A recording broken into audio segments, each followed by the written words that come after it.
Hello and welcome back everyone, Weeb online, and today I'm gonna continue the story What If Naruto and Fem Kurama Were a Criminal Duo, Part 10. If you enjoyed this video, please give it a big thumbs up, and to watch more videos like this, subscribe to my channel and turn that bell notification on so you never miss an upload. Now wasting no more time, let's begin. Naruto and Neji crossed the street away from Sasuke, Hinata, and the kids so that they could talk. Finally, Naruto leaned against a tree in the middle of the trees, out of sight and out of earshot. He asked Neji, "So are you going to tell me what your big problem with me is? Or are you just going to use your private school words and try to get me mad?" Neji stood 10 feet away from Naruto and said, My problem isn't very complicated, Uzumaki, it's you. I don't like you." He then looked at the blonde mercenary with narrowed eyes and said, "I don't like Hinata-sama hanging out with a criminal. You're not someone of our rank, but you treat her so well. I won't let you bring shame on our clan by tarnishing Hinata-sama's reputation by being seen with her." He frowned even more and said, "That's not your choice." Neji said, "It isn't a matter of choice.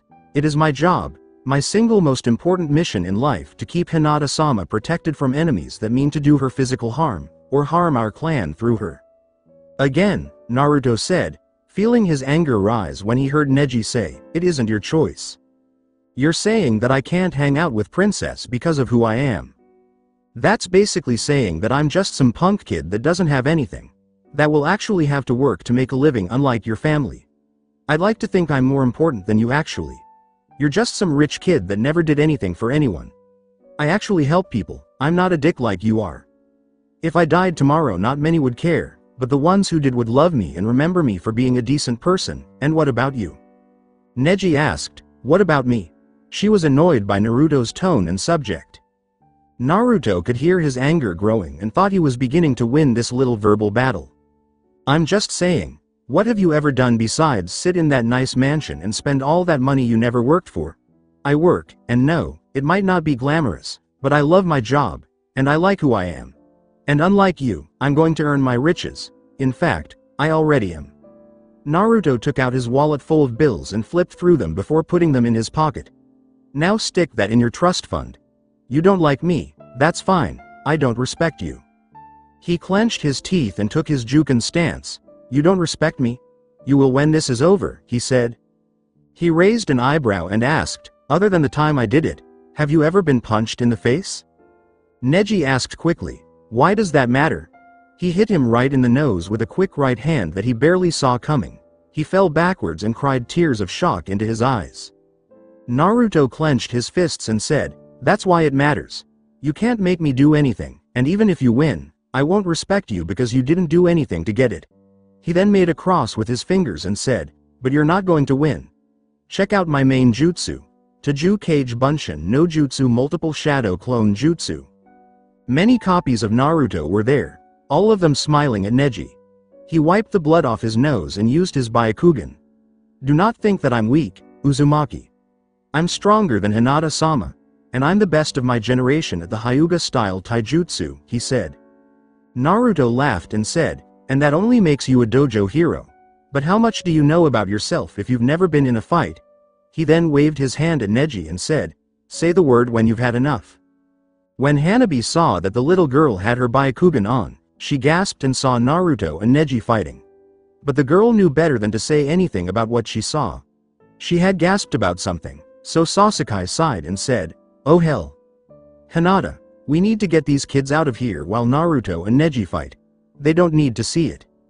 Hinata agreed, having used her dojutsu and seeing the two start to fight. "It's also getting cloudy.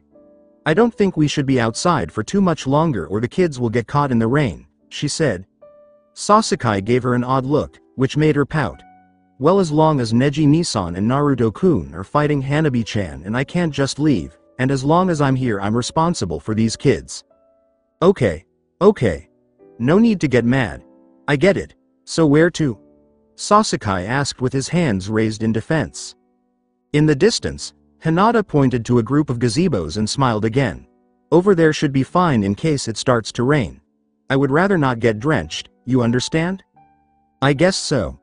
Naruto and Neji are going to look like wet rats by the time they get back. I can't wait to see that," Sasuke said with a smirk as he stood up and offered to help Hinata stand up. She looked in the direction where she knew her family member and her first friend outside of her family were fighting and asked, "Do you think they'll be okay? Sasuke-kun? I don't want them to hurt each other." "Yeah, they'll be fine. At least Naruto will be. I don't know about Neji. Can he take a punch to the face?" Sasuke said with his hands in his pockets. After Sasuke helped Hinata stand up, she stopped moving and thought about his question. "I don't know. When we spar as a clan, we don't focus on things like that. We mostly just focus on speed and making contact. A simple touch can hurt or kill our opponent, that's why I'm worried." "Why?" Sasuke asked. "You use Naruto as a training dummy on a regular basis. He had to have built up a natural immunity to taking too much damage by now." Hinata said, "You can't train your internal organs, Sasuke-kun. And I've never hit Naruto-kun anywhere like that on purpose. I am afraid that Neji-Nisan won't share my restraint." Sasuke agreed. "Well, if we step in, we'll just prolong this and make it worse. We might as well let it happen now and be done with it. It's going to be fine. I'm sure of it." He pointed to a side. "Right now you might want to watch your sister though." "Hanabi-chan. What have I told you about fighting?" Hinata gasped as she looked over at Hanabi, who was standing over a badly hurt Konohamaru who was being held by his friends. Hanabi gave her sister an owlish look and said, Don't be," but he was coming right for me. She noticed Hinata's serious face and replied, "Ah. Naruto Onichan told me that would work when defending myself about fighting." She then walked over to Hinata and Sasuke in a sad way. "You all are coming too," Sasuke said, shaking his head. "Naruto would destroy me and everything I held dear if I let one of you get hurt while he was gone." After what seemed like a miraculous recovery, Konohamaru jumped to his feet and pointed at Hanabi. "I feel fine now. I want a rematch." As Hanabi turned back to him with a smirk, "No, the only reason you feel good is because I opened your tenketsu so you could stand up. I could just put you back on the ground again if I had to." Hinata grabbed her wrist and told her to behave. "Hinata Wanisama." "Let them fight," Sasuke said with a small smile. "If they're anything like Naruto and me, then fighting will make them friends. They'll be fine. We can stop it if we have to. Besides, I like seeing the brat Naruto is supposed to be watching get beat up by a girl." Hanabi smiled at Sasuke when she heard that. Hinata let go of her little sister and sighed. "Don't go too far. You know what you can't do." Hanabi eagerly agreed and ran off to play fight with Konohamaru again. That was all Naruto did. He just watched Neji fight his clones. His opponent had to agree that after taking the first blow, Neji quickly got into gear and began killing Naruto's clones who were trying to beat him down. Naruto had hit Neji in the face, but Neji hadn't been touched since. He seemed to be able to flow around his attack and kill the clones with a few taps of his fingertips. Naruto knew this was how the Hyuga clan fought because he had sealed and unlocked his tenketsu many times since he met Hinata and Hanabi and became friends with them. He also knew that even one of those shots would hurt, so he wasn't looking forward to Neji killing the last of his Kage Bunshin right after that. Neji got up and took a hard breath. "Is that all you've got, peasant? I've been trained to deal with brute force from barbarians like you," he said. Naruto said, "Maybe. But the thing is, I'm not going to disappear after just one hit like the clones did." He then took a ready stance and said, "Let's see how you handle me." He then ran forward and used his defensive jutsu, Kitsune no Haifukoka Fox Skin Hardening, to help him in the close-range battle. Naruto got close and hit Neji in the legs with a spinning front kick. Neji quickly moved out of the way. Naruto twisted his body into a rising spin kick that Neji again avoided. Once he got his balance back, Naruto threw 4 punches in a row that Neji blocked with his hands. He then dropped a finger strike to the back of one of Naruto's wrists and hit the same arm over and over again until it hurt him in the elbow before Naruto was able to get away. Naruto shook his arm because he couldn't feel anything in it below the elbow. "That's great. You're faster and more accurate than Princess," he said. His arm would heal itself if he could keep fighting for a long time. Hinata and Hanabi said that he healed his tenketsu 10 times faster than anyone else they had ever seen. Neji stared at Naruto with his Byakugan eyes and said, "You cannot win here. Hinata-sama was very skilled. but Neji was the best person in his generation to learn Juken in years. "I'm not just going to let you beat me though," Naruto said firmly. "I swore to someone precious to me that I would never lose again. I can't get beaten just 2 weeks after I made that promise." Neji smiled. "It's your destiny to lose here, just as it was to exist in a lower station of life than me. Don't fight it." "Well, I'm sorry if spending the rest of my life clawing my way out of the gutters doesn't really sound that appealing to me. Destiny or not, it doesn't matter. I'm in charge of my own life." He made a hand seal and formed more Kage Bunshin to help him rush Neji, but the Hyuga wasn't worried. His copies had the same problem as he did. Because their right arms didn't work, he was fighting 3 men with disabilities at the same time. As he dove a high kick from one of the Naruto, he realized that even though they were good at fighting without their hands, they were still weak. With a Juken strike, he got rid of one clone, and a left-handed punch came from the direction that he couldn't see if he couldn't see everything around him. Even Naruto didn't miss a beat as he slid under Neji and tried to land a rising kick. Neji blocked the kick, then swung out to the side with a kick that destroyed the second of Naruto's 3 clones. Neji then kicked the original Naruto in the back while he was still on the ground.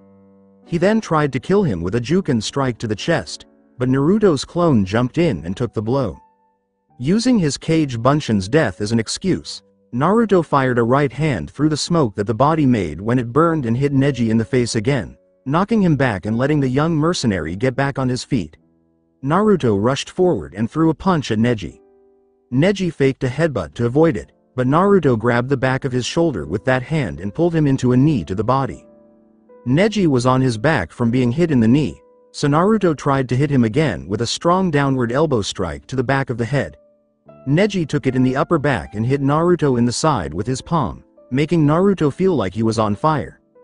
Neji fell to the side, and Naruto got down on one knee and coughed up blood. When Neji saw Naruto on the ground and saw blood coming from him, he stopped his head from swimming and said, "Whoops. I think I hit something important." He looked at him with anger and said, "Yeah. Whoops. I'll be sure to say that when I finish breaking my foot off in your ass." He coughed up more blood as he tried to stand up but failed. "That might have actually beaten me if I wasn't so damn durable. Anyway, it could be worse than what he did. And it's clear that Kitsune no Haifukoka Fox skin hardening doesn't work against the Juken. That's good to know." Naruto finally found that he could make a fist with his right hand again and that he could use a wider range of ninjutsu. However, his brain told him to use a strategy instead of going with his gut, which wanted him to fight without planning anything and just punch Neji in the face over and over until he apologized.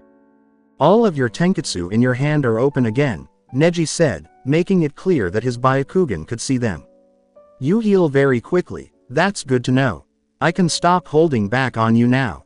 Neji looked a little shocked as Naruto tapped into his Yuki. Naruto smiled at him with his long teeth and said, "If you're going to stop holding back on me, I'll stop holding back on you too." He asked, "What is that strange chakra?"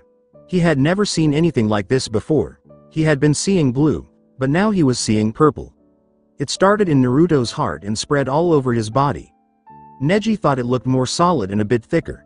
"How can you have 2 different chakras? What are you?" Naruto's whisker marks got darker and thicker, and his teeth got bigger. "I told you once, you son of a bitch. I'm the best there's ever been." His eyes got big and his nails turned into claws. While the two were arguing again, the sound of a sudden summer thunderstorm could be heard. Neji narrowed his eyes at the half-demon, though he didn't know what he was seeing. He then stepped back and said, "We'll see about that." As soon as it started to rain, they ran at each other, ready to fight again. Just as they did, a big dome of earth appeared out of nowhere and surrounded them, trapping them inside. "What the hell?" was the best thing Naruto could have said for himself and his noble friend at the time. With Sasuke, Hinata, and the kids were sitting in the gazebo when it started to rain. "Man," Sasuke said, "where the hell are Naruto and Neji? I thought they'd just fight for a while and then come back here." Even with Naruto-kun's help, Neji-Nisan's Byakugan is stronger than hers. She sighed as her little sister sat on her lap and watched the rain. "Do you think something is wrong?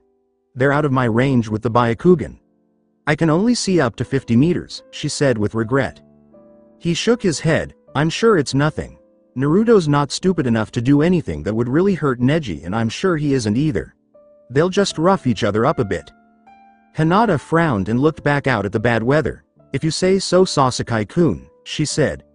The weather report said there was a low chance of rain today. It was supposed to be perfect to take Hanabi-chan to the park today, but now it's all ruined. He said, no, it wasn't Hinata Wanisama. Hanabi, who was still sitting on her older sister's lap, argued, today was actually fun. I saw Naruto Onichan while he was at work and I even made a friend. She pointed to Konohamaru, who was lying on his stomach outside with 2 other people watching the rain. Hinata smiled as she looked down at her younger brother or sister and said, well, I'm glad you had fun, Hanabi-chan.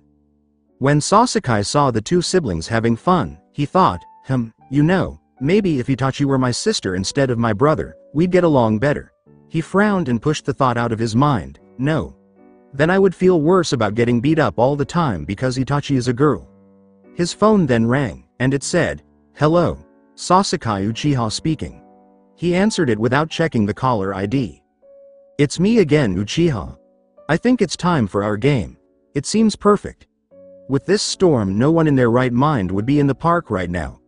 You're all alone, minus that hottie and those kids of course, but I can take care of them.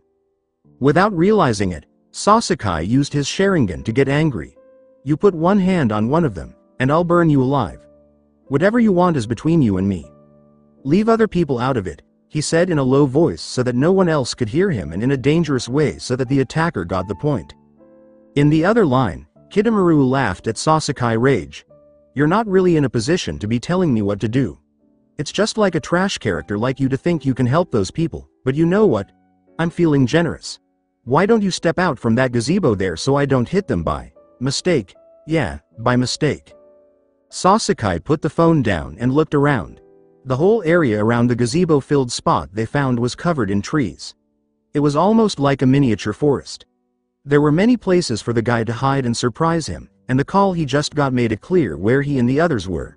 He obviously wasn't going to ask him to give up like Sakin had done before. That was a good thing because Sasuke wasn't going to give up and let a criminal's apprentice catch him. He called out to the girl, Hinata. Could you stay here with the kids for a minute? Like, right here. Don't even leave the gazebo cover. She gave him an odd look and asked, why not? It's raining, but I wasn't going to get up anyway. Are you going somewhere? His muscles tensed up for what was clearly going to be a fight, and he said, kind of. Just promise me that no matter what you won't do anything.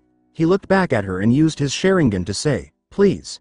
He didn't wait for an answer before walking out into the rain, making everyone watching him confused. As Sasuke looked around, he didn't mind that it was raining. He was ready to see any small movement that would help him figure out where his attacker was coming from.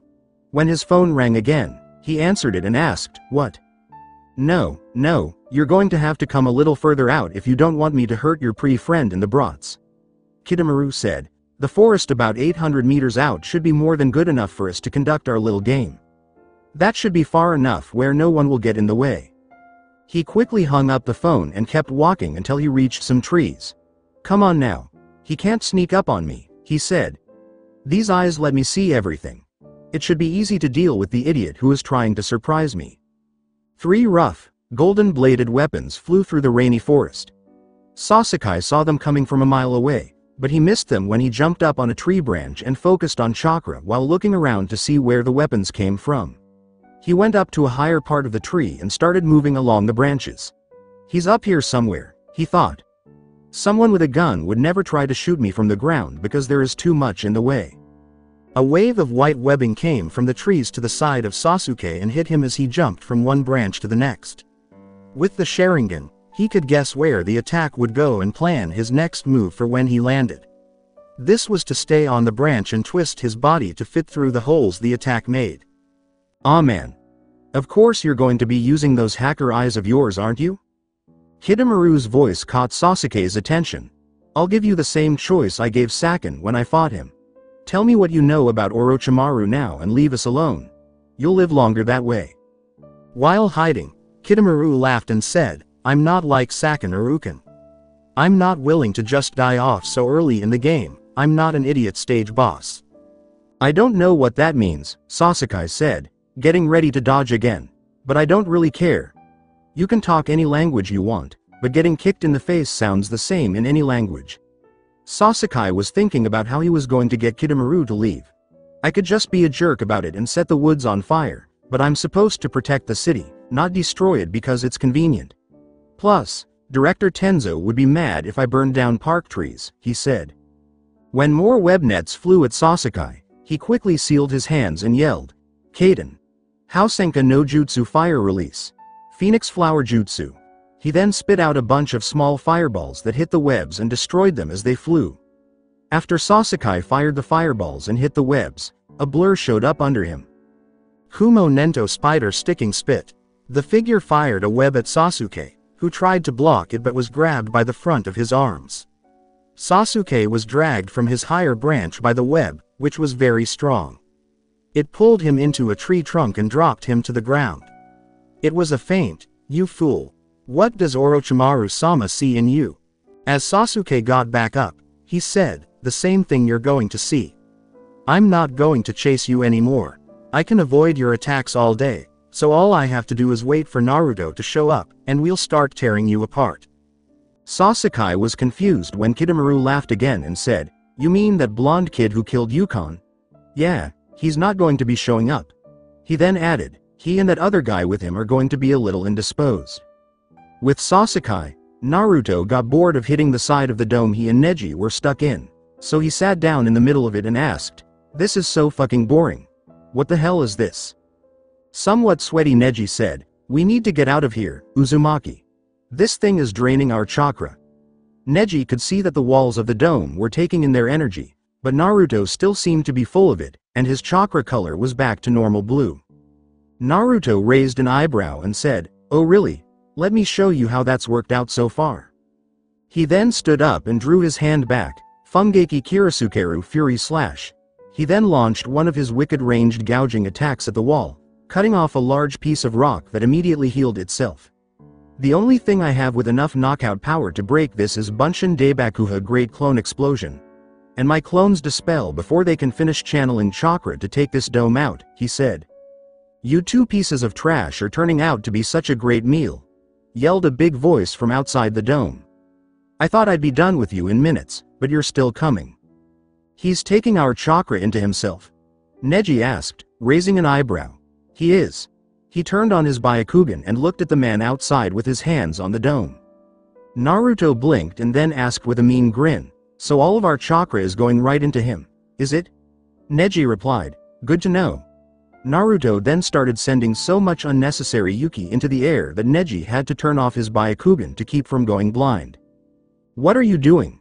Neji asked, rubbing his eyes to get the best vision back. You're wasting more chakra this way. At this rate, he'll drain you in seconds. As Naruto could feel the pull of his Yuki rising, he shook his head and said, no, this chakra of mine is very, very poisonous to regular people in huge amounts. He then turned off all the power he had been making and said, now find out. When Neji turned on his Byakugan again, he looked outside the dome and saw that their chakra wasn't being used up anymore. He also saw that the person who had attacked them was on his knees throwing up on the ground. Now is our chance, he thought. Could you let us go? The back was meant to be the weakest part of the structure, he said while pointing in the right direction. As Kage Bunshin rushed towards the back of the dome, Naruto said, on it. The original Naruto made a single half-tiger hand seal and said, you rule Itachi. Bunshin Daibakuha. Great Clone Explosion. Boom. The explosion shattered that side of the dome's foundations enough for Naruto and Neji to use their bodies as battering rams to break through. Naruto got up and dusted himself off while Neji and he looked at the person who had interrupted their argument. He was a big man, bigger than both of them, but he looked about their age. He wore a gray shirt with no sleeves, camouflage pants, and brown boots. He also had that strange purple rope belt around his waist that Saken had. What did you do to me? He smiled and asked, oh, didn't you like the chef's special? It was made just for you. Just because I felt like it, I added that extra hint of chakra poisoning to my message to you. I think it would have been nicer if I knew your name, but it doesn't matter. The big teen wiped his mouth and said, my name is Jirobo, you two pieces of trash. It doesn't matter, because that's going to be the last name either of you ever hear.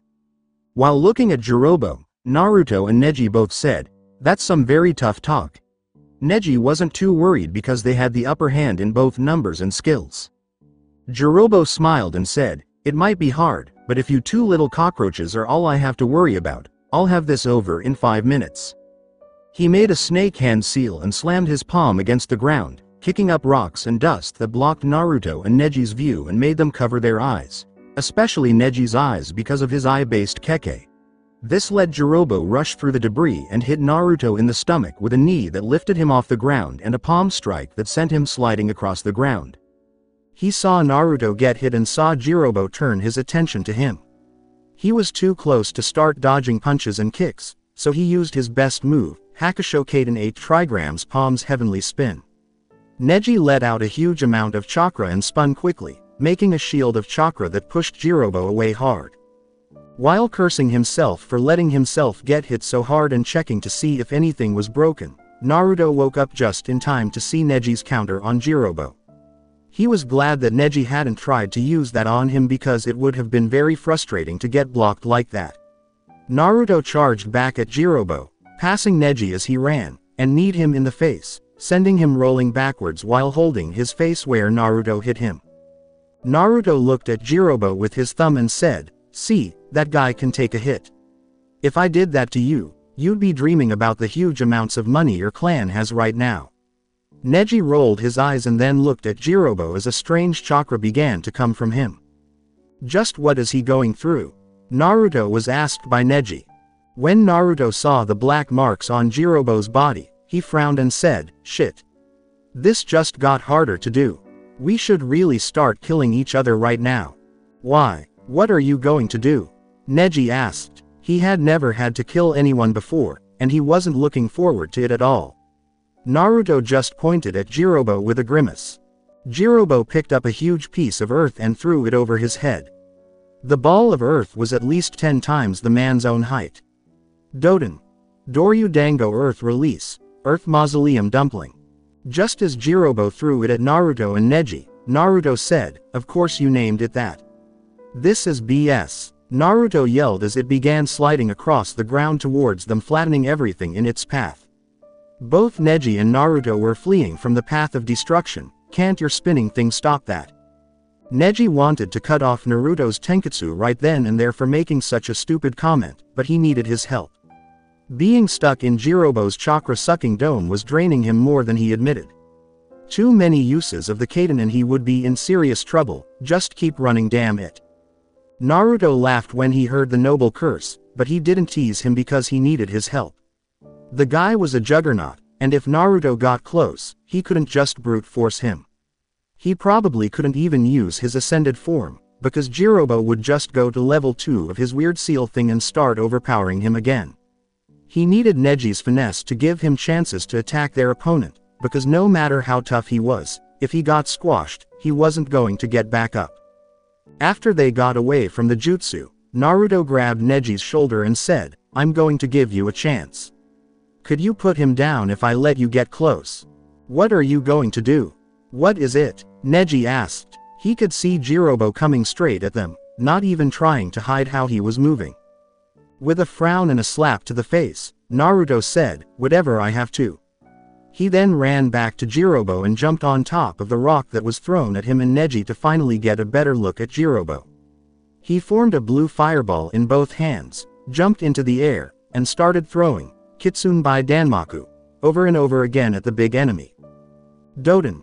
Doroku Geishi Earth Release, Earth Shore Return. Jirobo yelled at Naruto and punched the ground, building a big wall to protect himself from the fireballs. 2 clones of Naruto ran around both sides of the wall as another jumped over the top of it to attack the large man, who simply smirked, "So stupid. This is no way to beat me. Give up, or I'll kill you quickly." He happily spelled out Naruto's copies, hoping that the real one was among them. "Really? Because I think the way we're fighting is working just fine," he heard a cool voice say from behind him. When he turned around, he saw Neji standing in a strange way. "I can see you from where I am." He walked up to Jirobo and hit him, saying, 2 palms. 4 palms. 8 palms. 16 palms. 32 palms. 64 palms. Thank you for reading 8 trigrams. 64 palms. Jirobo was finished with Neji's Juken combination when he was hit in the chest with a hard palm strike. Jirobo fell backwards and hit the wall he had made, where he expired. The real Naruto came around the wall and saw Jirobo lying there motionless against the wall.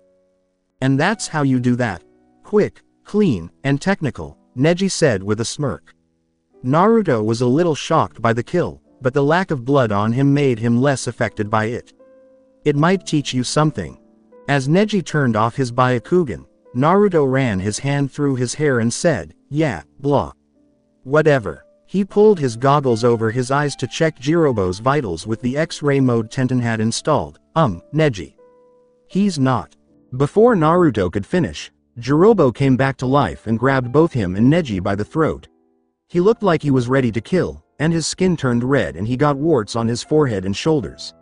"You two are really annoying," he said. In his grip on the two teens, he told them, "Enough with this already."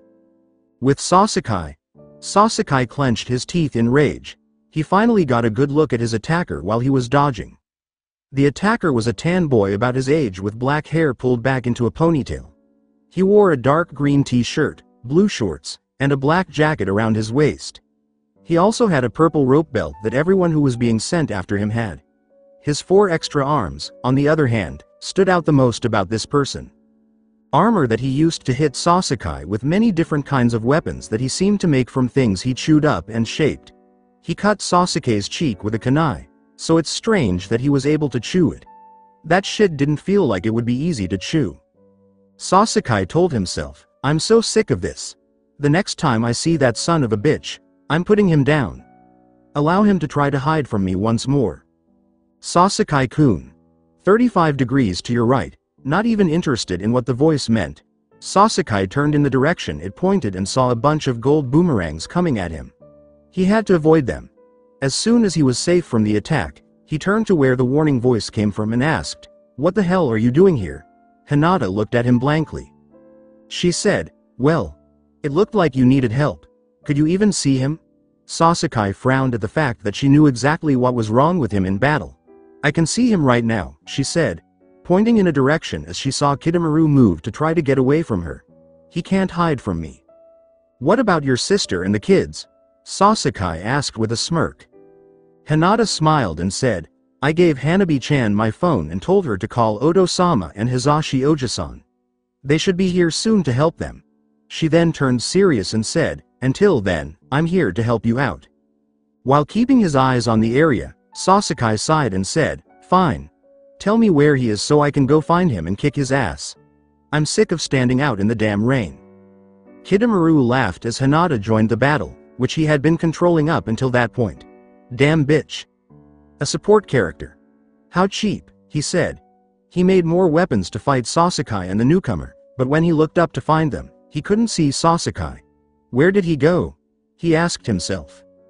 Sasuke kicked him out from behind from the high branches and seemed to follow him out as they flew through the air like a shadow. "I may have stolen this part from someone else, but it's all my own from now on," he said.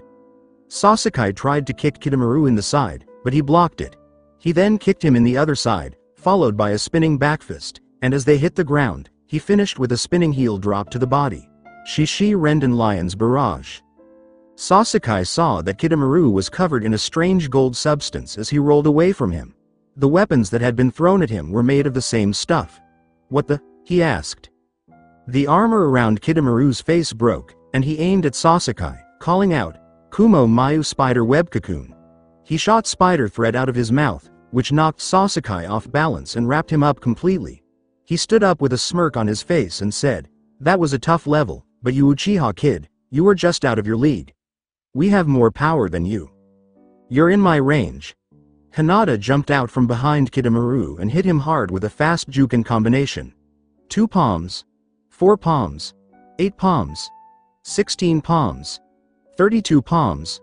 Hake Sanjuni Sho 8 trigrams 32 palms. She didn't pay attention to Kidomaru after she hit him. She ran over to Sasuke right away and used her clan taijutsu to free him before he could suffocate. After the cocoon was cut open, Sasuke clawed his way out. He took a deep breath and said, "Thanks a lot." You can break this stuff? I thought I was going to have to risk setting myself on fire to get out. Hinata agreed. I can see the chakra flowing through the web, making it so strong. I can also weaken it with my taijutsu, so I can break it. She frowned when she saw that Kidomaru had gone back to hiding. He left the area again. He's not far. That's okay, Sasuke said. With your help we can find him again, and the next time I see him, he won't be able to get away again. We need to stop this. Kidomaru had once again hidden in the tall trees of the rainy forest. His armor was completely worn down from blocking Hinata's attack. It looked like he had a strange seal all over his body. I guess I've had enough of this game for now, he said. I hope you fools like this one. Kachiyose no Jutsu summoning jutsu. There was a puff of smoke in the trees above Sasuke and Hinata, and a big spider was sitting in a web. Sasuke-kun, what on earth is that? It came from out of nowhere. Hinata asked as the creature suddenly appeared in front of her. It's a summoned creature. Some people can call on animals and things that they have blood contracts with. They help the summoners in battle, and I don't know what this one will do. He was in a defensive stance, ready for anything. He didn't want to sign the hawk contract because his family already had one. A big egg sac started to come out of the spider's back, and one of Kidomaru's blades cut it open. A bunch of spiders fell on top of Sasuke and Hinata, their webs sticking out. Sasuke yelled, "Damn it!" His plan was to capture him. Sasuke already knew that if he got caught in that web, he wouldn't be able to escape. He could burn it, but not cut through it. If there were a lot of it, he would be pinned down in the end. She took her Juken stance and walked in front of Sasuke. "What are you doing?" she asked. There were little spiders falling all around them, and Hinata grabbed each one. "Please stand still, Sasuke-kun. Let me handle this," she said. Shugohaki Rokujuyan show protection of the 8 trigrams 64 palms. She then started to move so quickly that Sasuke's Sharingan had to track her movements. When spiders tried to attack Hinata and Sasuke, beams of chakra cut them up and made a grid around them to protect them. When the spiders were killed, they would turn into webs, but Hinata was also able to cut through those, so the spider summons didn't work. As Hinata let go of her defense jutsu, Sasuke jumped up on the side of a tree and ran up the trunk. He then jumped at the huge spider and yelled, "Suck it, you ugly bastard." Kaden. Gukakyu no Jutsu Fire Release. Great Fireball Jutsu. He took a deep breath and threw a huge fireball at the spider that hit it right in the face. It let out a painful cry and vanished in a puff of smoke. And that's how you solve a problem. With cruel violence, just the way nature meant. She turned her head back to the forest and asked, "He's still out there, Sasuke-kun. Who is after you anyway?" He said, "I'm apparently on the radar of a powerful criminal. This is the second guy to try something like this on me today. And if that was any indication of what's about to happen, things are about to get way worse." Hinata let out a gasp when she caught a glimpse of Kidomaru. His chakra is getting so much stronger, and darker. Who is he? I knew it all along, Sasuke sighed. Kidomaru sat in the trees after he had changed. It turned his skin dark red and gave him horns on his forehead and shoulders. A third eye appeared on his forehead and he said, "I can't believe these 2 trash characters made me go this far. Hey, it's kind of fun actually, but it's game over now." From his mouth, he formed more of his special webbing into a large bow and arrow with several smaller webs around for added tension. Kumo Senkyu. Suzaku Spider War Bow.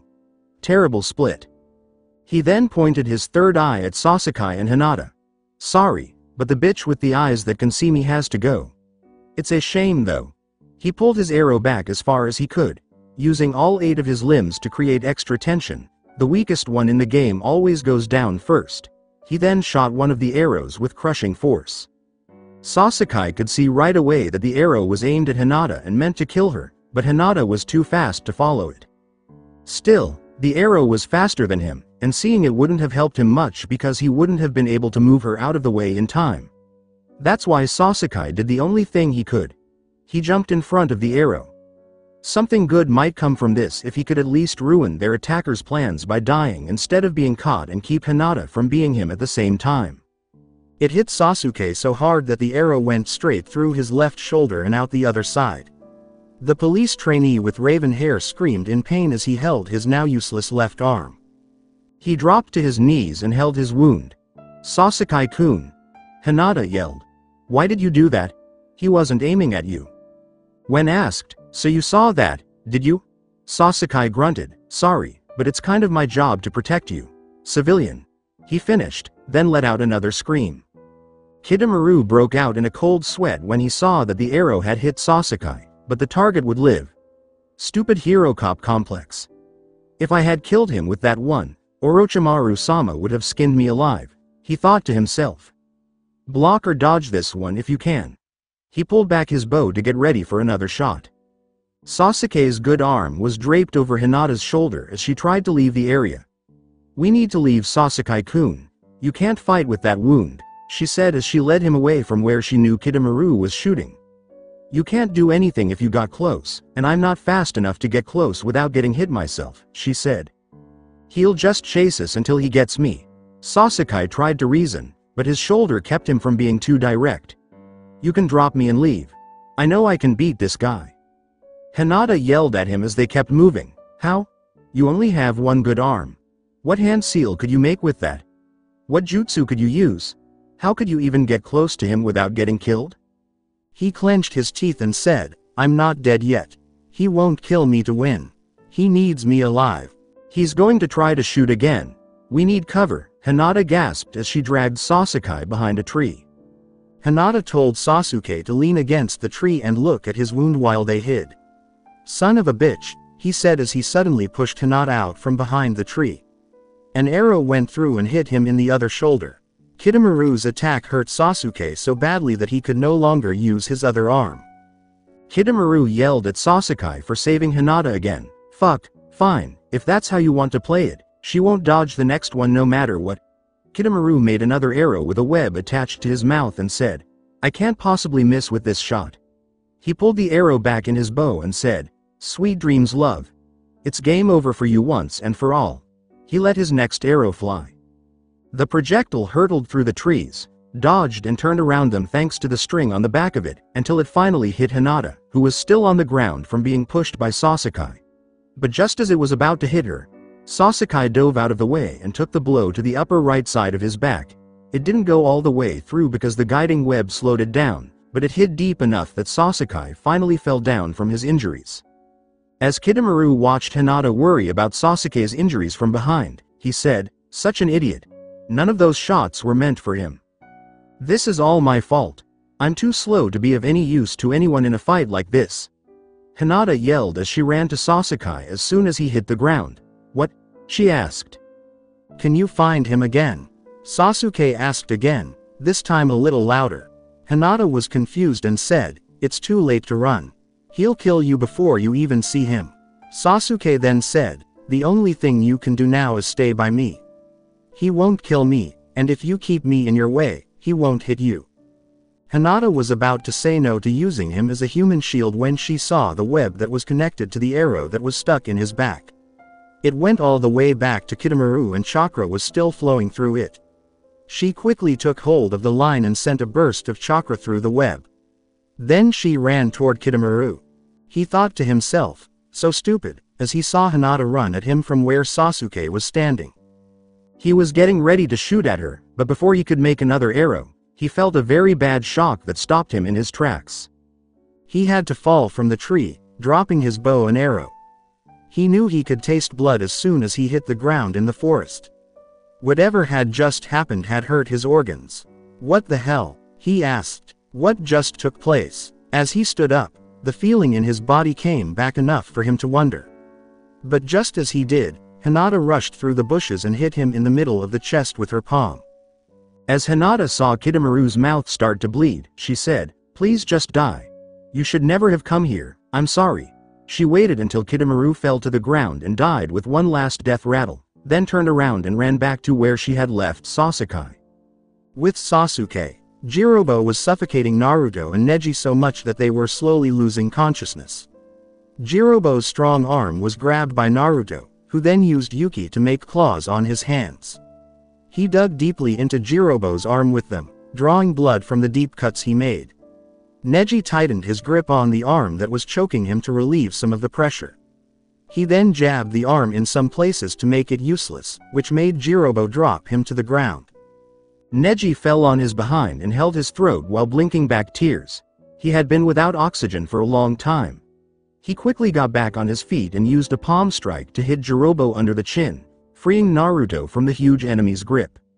Naruto got up faster than Neji after being choked. He then made a blue fireball in his hand and yelled, "Kitsune by Foxfire." He then hit Jirobo in the face with it, badly burning him and making him fall back and scream in pain.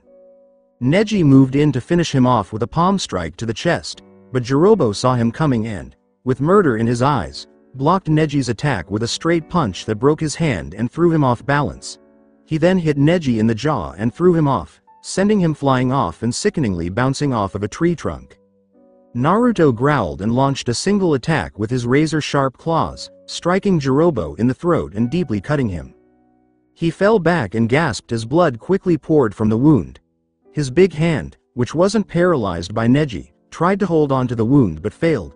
Watching him from behind the tree, Naruto's eyes searched everywhere for someone or something that could save him from such a terrible death, but nothing worked. After a moment, he fell to the ground, and after another, he still wasn't moving.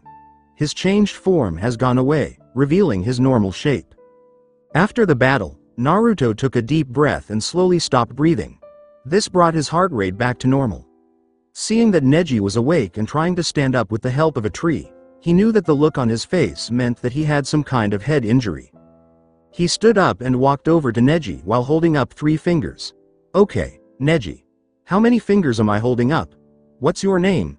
What's the date today?" "It was June 11th, and my name is Neji Hyuga. I know how to check for head injuries in Uzumaki. It's not that bad." Neji swayed a little on his feet before standing up straight. "What can I say about this enemy, other than good riddance? But seriously, he lived a good life, and now that he's dead, our lives are pretty good too. Who the hell was that person?" Naruto frowned and widened his eyes. "I think he was after Sasuke. Or he was here to distract me while someone else went after Sasuke. Damn it, Princess and the brats are with him. He's a sitting duck." He quickly made a fireball and threw it at Jirobo's body to try to burn it right there. He and Neji then ran back to where the other people were. After a while, Naruto and Neji went back under the gazebo and saw Hinata and Sasuke there. The kids were standing off to the side, shocked and amazed. Naruto dropped to his knees next to Sasuke and asked Hinata, who was sitting next to Sasuke to make him feel better, "Damn it, what happened to him?" "We were attacked," she added. "Sasuke-kun went out to fight him and got wounded when I tried to help. The attacker was a long-range fighter too good for me to get close to. We were able to kill him though. He's still in the woods." She looked at Neji and Naruto. "What are we going to do? I had Hanabi-chan call our father before I went to go try to help. Shizune Ni-chan, please tell me that you or Rin Ni-chan are working a hospital shift right now." Naruto waited a moment for a response, then asked, "No, I'm not hurt." "Well, I'm kind of beat up, but that's not the point. This isn't for me. Are one of you working or not?" "Yes, Naruto-kun. Can you get whoever it is here quickly? Where are you?" Before he answered, Naruto looked up and saw Hiyashi Hyuga and a man who looked a lot like him walking with guards toward the gazebo. "Give me a moment, and I'll see," he said. He then turned to Hinata and asked, "Do you think Sasuke and I can get a ride to the hospital?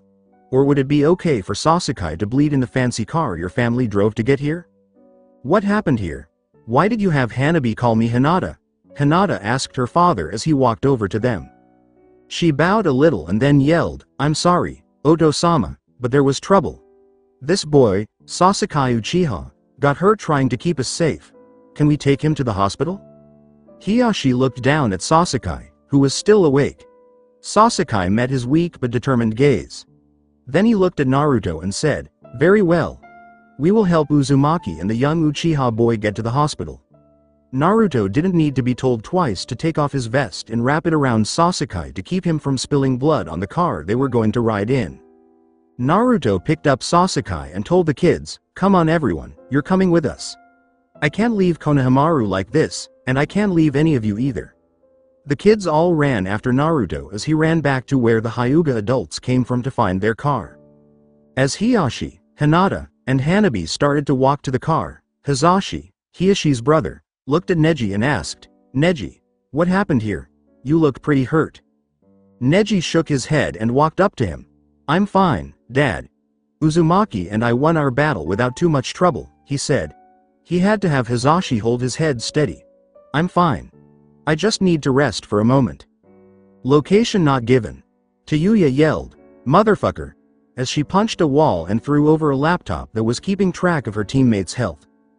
Those useless cocksuckers all got wasted by those two. How could they all have lost? "It looks like I was right to come after all," Tayuya said. "The deadline for your mission has passed. You have failed, Tayuya." This young man had pale skin, green eyes, shoulder-length white hair, and 2 dots on his forehead. She turned around and saw him. He wore a long-sleeved shirt that didn't fit him too tightly, black pants, and sandals. On his throat, there was a pattern of 3 curved lines that went around the circumference. "I can get the Uchiha kid by myself. The others were just stupid about how they tried it. I don't need help from the others, Kimimaro, just give me more time." Chiyuya stepped back from him with fear in her eyes. He pulled a knife-shaped bone from his own body and said, "It's too late. Trash like you who can't do simple things can't serve Orochimaru-sama. Goodbye, Tayuya. It looks like I'll have to handle this myself." This is Konoha General Hospital. Shizune locked the door to the hospital room she had prepped for Naruto's friend when he got there. She found it easy to block off a room for Naruto to use or stay in. For years, she and Rin had used their jobs at the hospital as a cover ID to learn this trick. If someone died that day, their name would stay on the ledger, and while they kept an eye on the room and kept other doctors out, they would let a hurt mercenary use it. Was it a little unpleasant? Yes, but sometimes it had to be done. It was done less often now that Tsunade works at Keishahin HQ again, but it was still a good habit to keep. "Do you need anything, Shizune-san?" Shizune smiled at the person who spoke and said, "Oh, that's fine. I just finished checking on Tenryu-san. He asked not to be disturbed for the rest of the day, but I'll check in on him later just to be sure. Thank you anyway. You're a very lively intern, Kabuto." Someone in purple scrubs and a ponytail with silver hair smiled and tilted his glasses up onto his face in the right way. "Oh, it's no problem at all, Shizune-san. Everyone who knows me says I'm a helpful kind of guy," Kabuto said with a smile. When Naruto got to the hospital, he thanked the Hyuga clan and then took Sasuke, Konohamaru, and his little friends inside to get the police trainee with raven hair some medical help. The good news is that Shizune was waiting for them at the emergency room door and quickly showed them to the room she had freed up without asking any questions. Shizune was able to let Naruto and the kids he was watching rest in the room Sasuke had been put in after a few hours of work. Medics didn't know much about medical ninjutsu, and Shizune never used them in front of people who weren't mercenaries or in the know, but that wasn't an issue here. Even though the medical care worked, Sasuke was still badly hurt and needed more time to wake up. Shizune told Naruto in Sasuke's room after he was done with his treatment, "I know how you and people you know feel about staying in hospitals." She then put her hands on her hips and said, "But you seriously have the worst track record of easy missions I've ever seen." Naruto said, "I know," in a frustrated tone. She was right. He didn't like his job because it was easy, but he said, "Well, at least the people are after Sasuke and maybe me instead of Konohamaru." This made the boy feel better because he knew that he wasn't being targeted. "We already beat a guy who could split himself in two. I fought and beat a super strong guy, and Sasuke beat a long-range specialist. That's got to be the whole team, so we're safe for now. If there was anyone else, wouldn't they have tried to grab him when Princess was pulling him out of the rain?" "Were you all hurt?" Shizune asked, looking over Uchiha while he was out cold and asking her little brother figure a question. Naruto remembered how Neji walked back to the others and said, Neji was pretty much out on his feet. Princess seemed shaken up after whatever had happened, and I'd say I'm the only one who wasn't tired. I'm good after that checkup you gave me, aren't I, Shizune-ni-chan?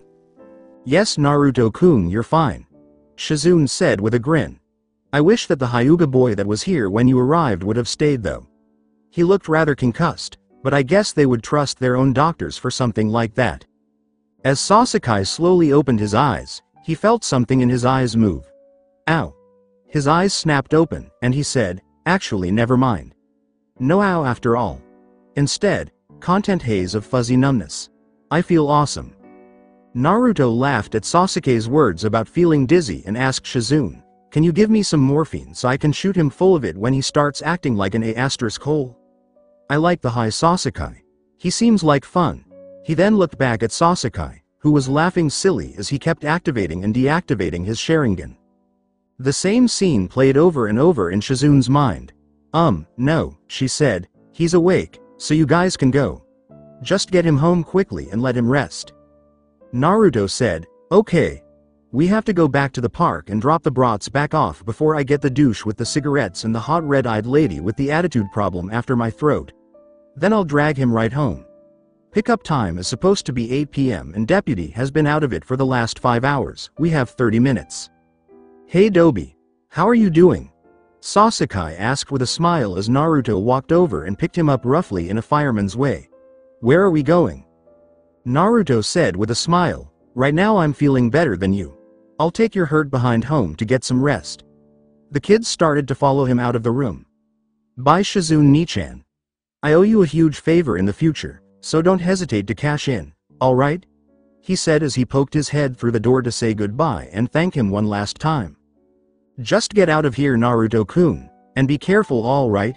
She said with a smile. Naruto said, sure thing, I'll be as careful as the world will let me be. I'll see you later. While the blonde was carrying Naruto out of the hospital, Sasuke waved and said, bye, lady that could pass for a member of my clan any day of the week. He then tapped Naruto on the back to get his attention. Hey Naruto, who are we? He asked in a friendly way. Naruto smiled back at his friend and yelled, Sasuke Uchiha, with his fist raised in the air. His best friend with dark hair yelled back, Naruto Uzumaki, and patted Naruto on the back. Leaders of men, with bullseyes on our asses. They both yelled at the top of their lungs, and the kids who were following them looked confused as they went on. Moegi asked Konohamaru in a whisper, Konohamaru, what are they doing? Mercenaries are so strange. Nearly amazed by the two strong teens, Konohamaru said, weird nothing. These guys are so awesome, I want to be a mercenary. You're a star. Sasuke Uchiha. Naruto told Sasuke as they walked through the halls. Sasuke was high on drugs at the time. He agreed and yelled, big star. I blow solar flares out of my ass. This was not at all like him. As they walked through the lobby, they both yelled, yeah. But Naruto calmed down when he got outside and said, I think I should let you sober up a bit before I take you home, or Makoto-ka will stomp my ass. Actually, that Shizune lady gave you something to give me so that I don't pull my hair out from the pain, right? Sasuke said, because I'm going to need a reason to not answer my family's asinine questions tonight. Asuma and Kurenai went back to the park at exactly 8 o'clock to get Konohamaru from Naruto.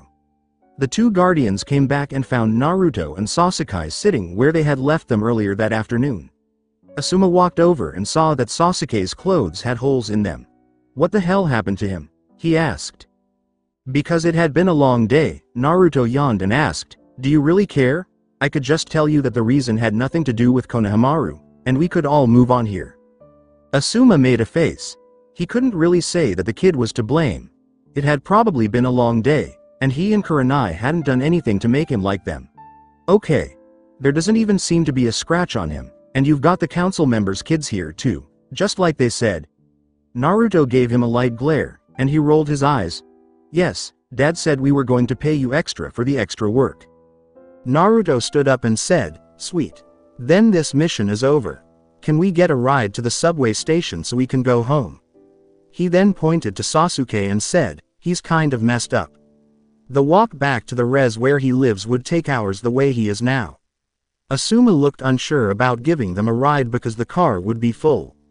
When Naruto saw that his plan wasn't working, he turned his attention to Kurenai, who was trying to fool him with puppy dog eyes.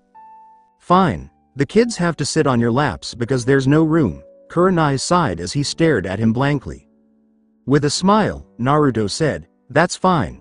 He then ran over to the bench and picked up Sasuke again. Come on, Deputy, we're getting a ride to the station. Put me down, damn it. I can walk on my own now and this fucking hurts. The morphine wore off. Sasuke yelled in pain as Naruto carried him to the car that Asuma and Kurenai had taken to pick up the kids. Asuma turned to his little nephew and asked, "So Konohamaru, how was today? You weren't bored or they didn't do anything bad to you, did they?" Naruto didn't pay attention to Sasuke as they walked toward the parking lot. "No way, Uncle Asuma. Boss is awesome." The excited 10-year-old shook his head.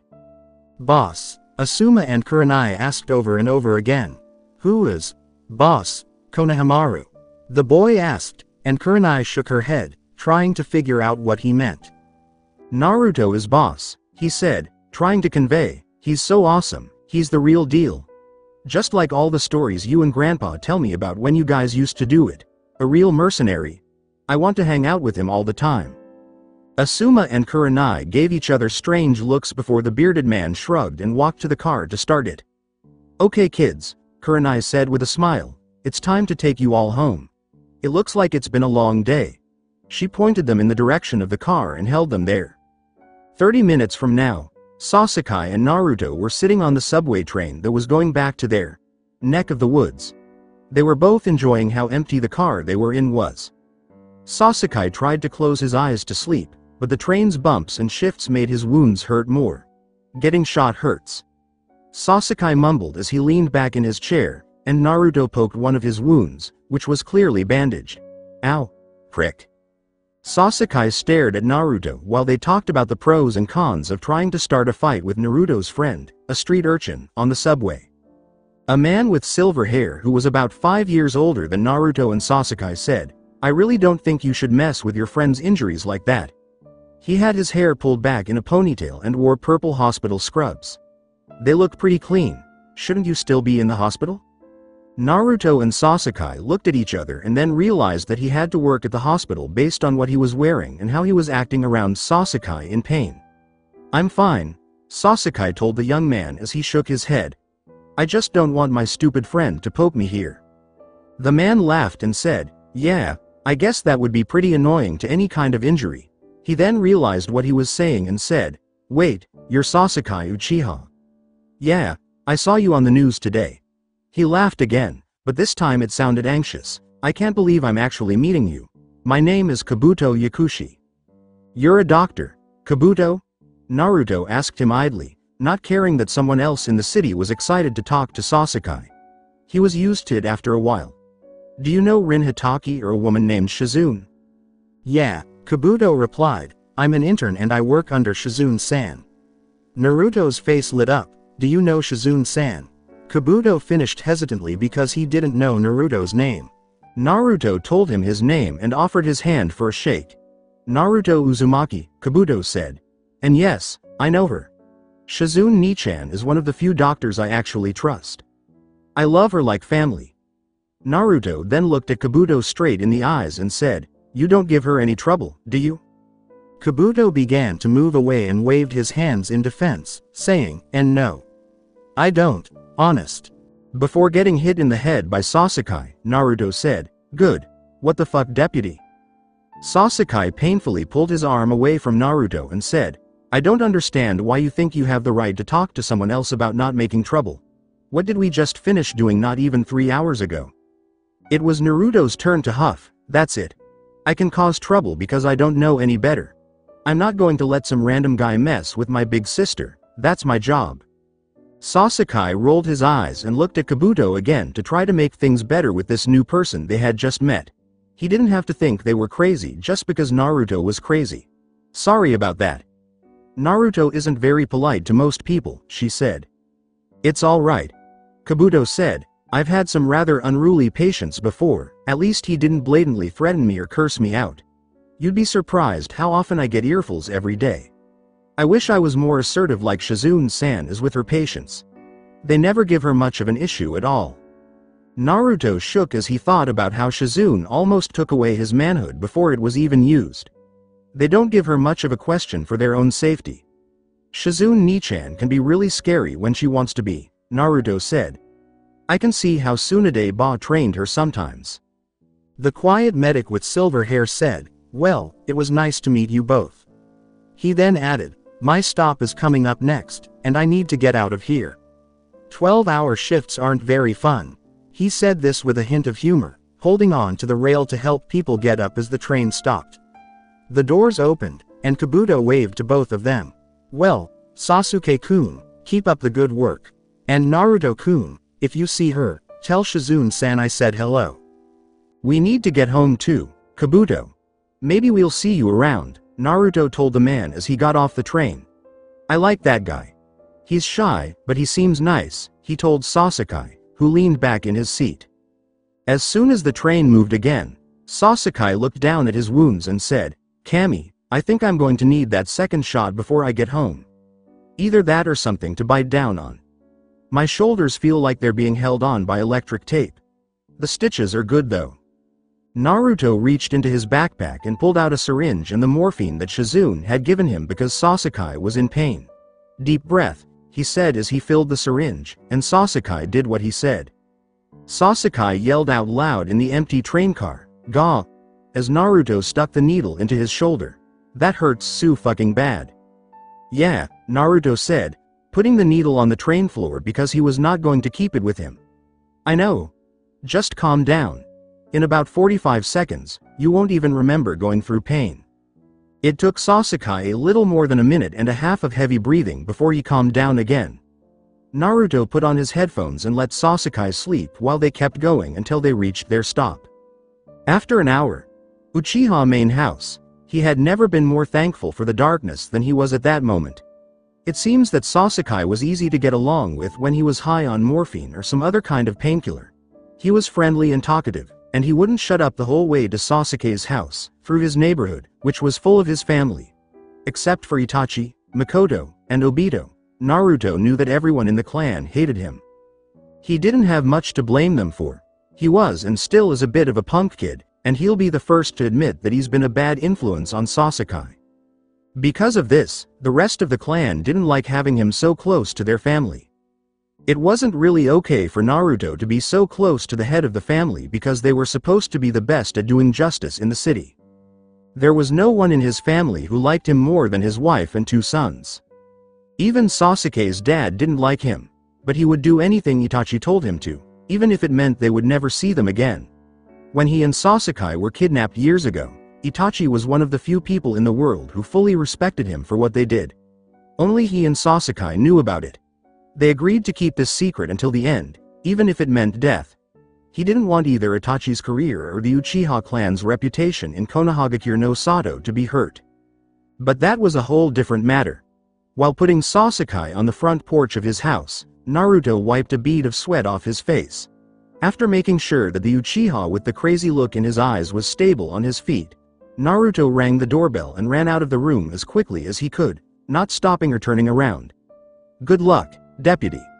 I'll call you tomorrow to see how you made out. Maybe they won't be too rough on you with your injuries. While Sasuke stood still, he looked down the street at Naruto, who was running so fast that the rubber was burning off the bottom of his shoes. He turned around just as the door opened.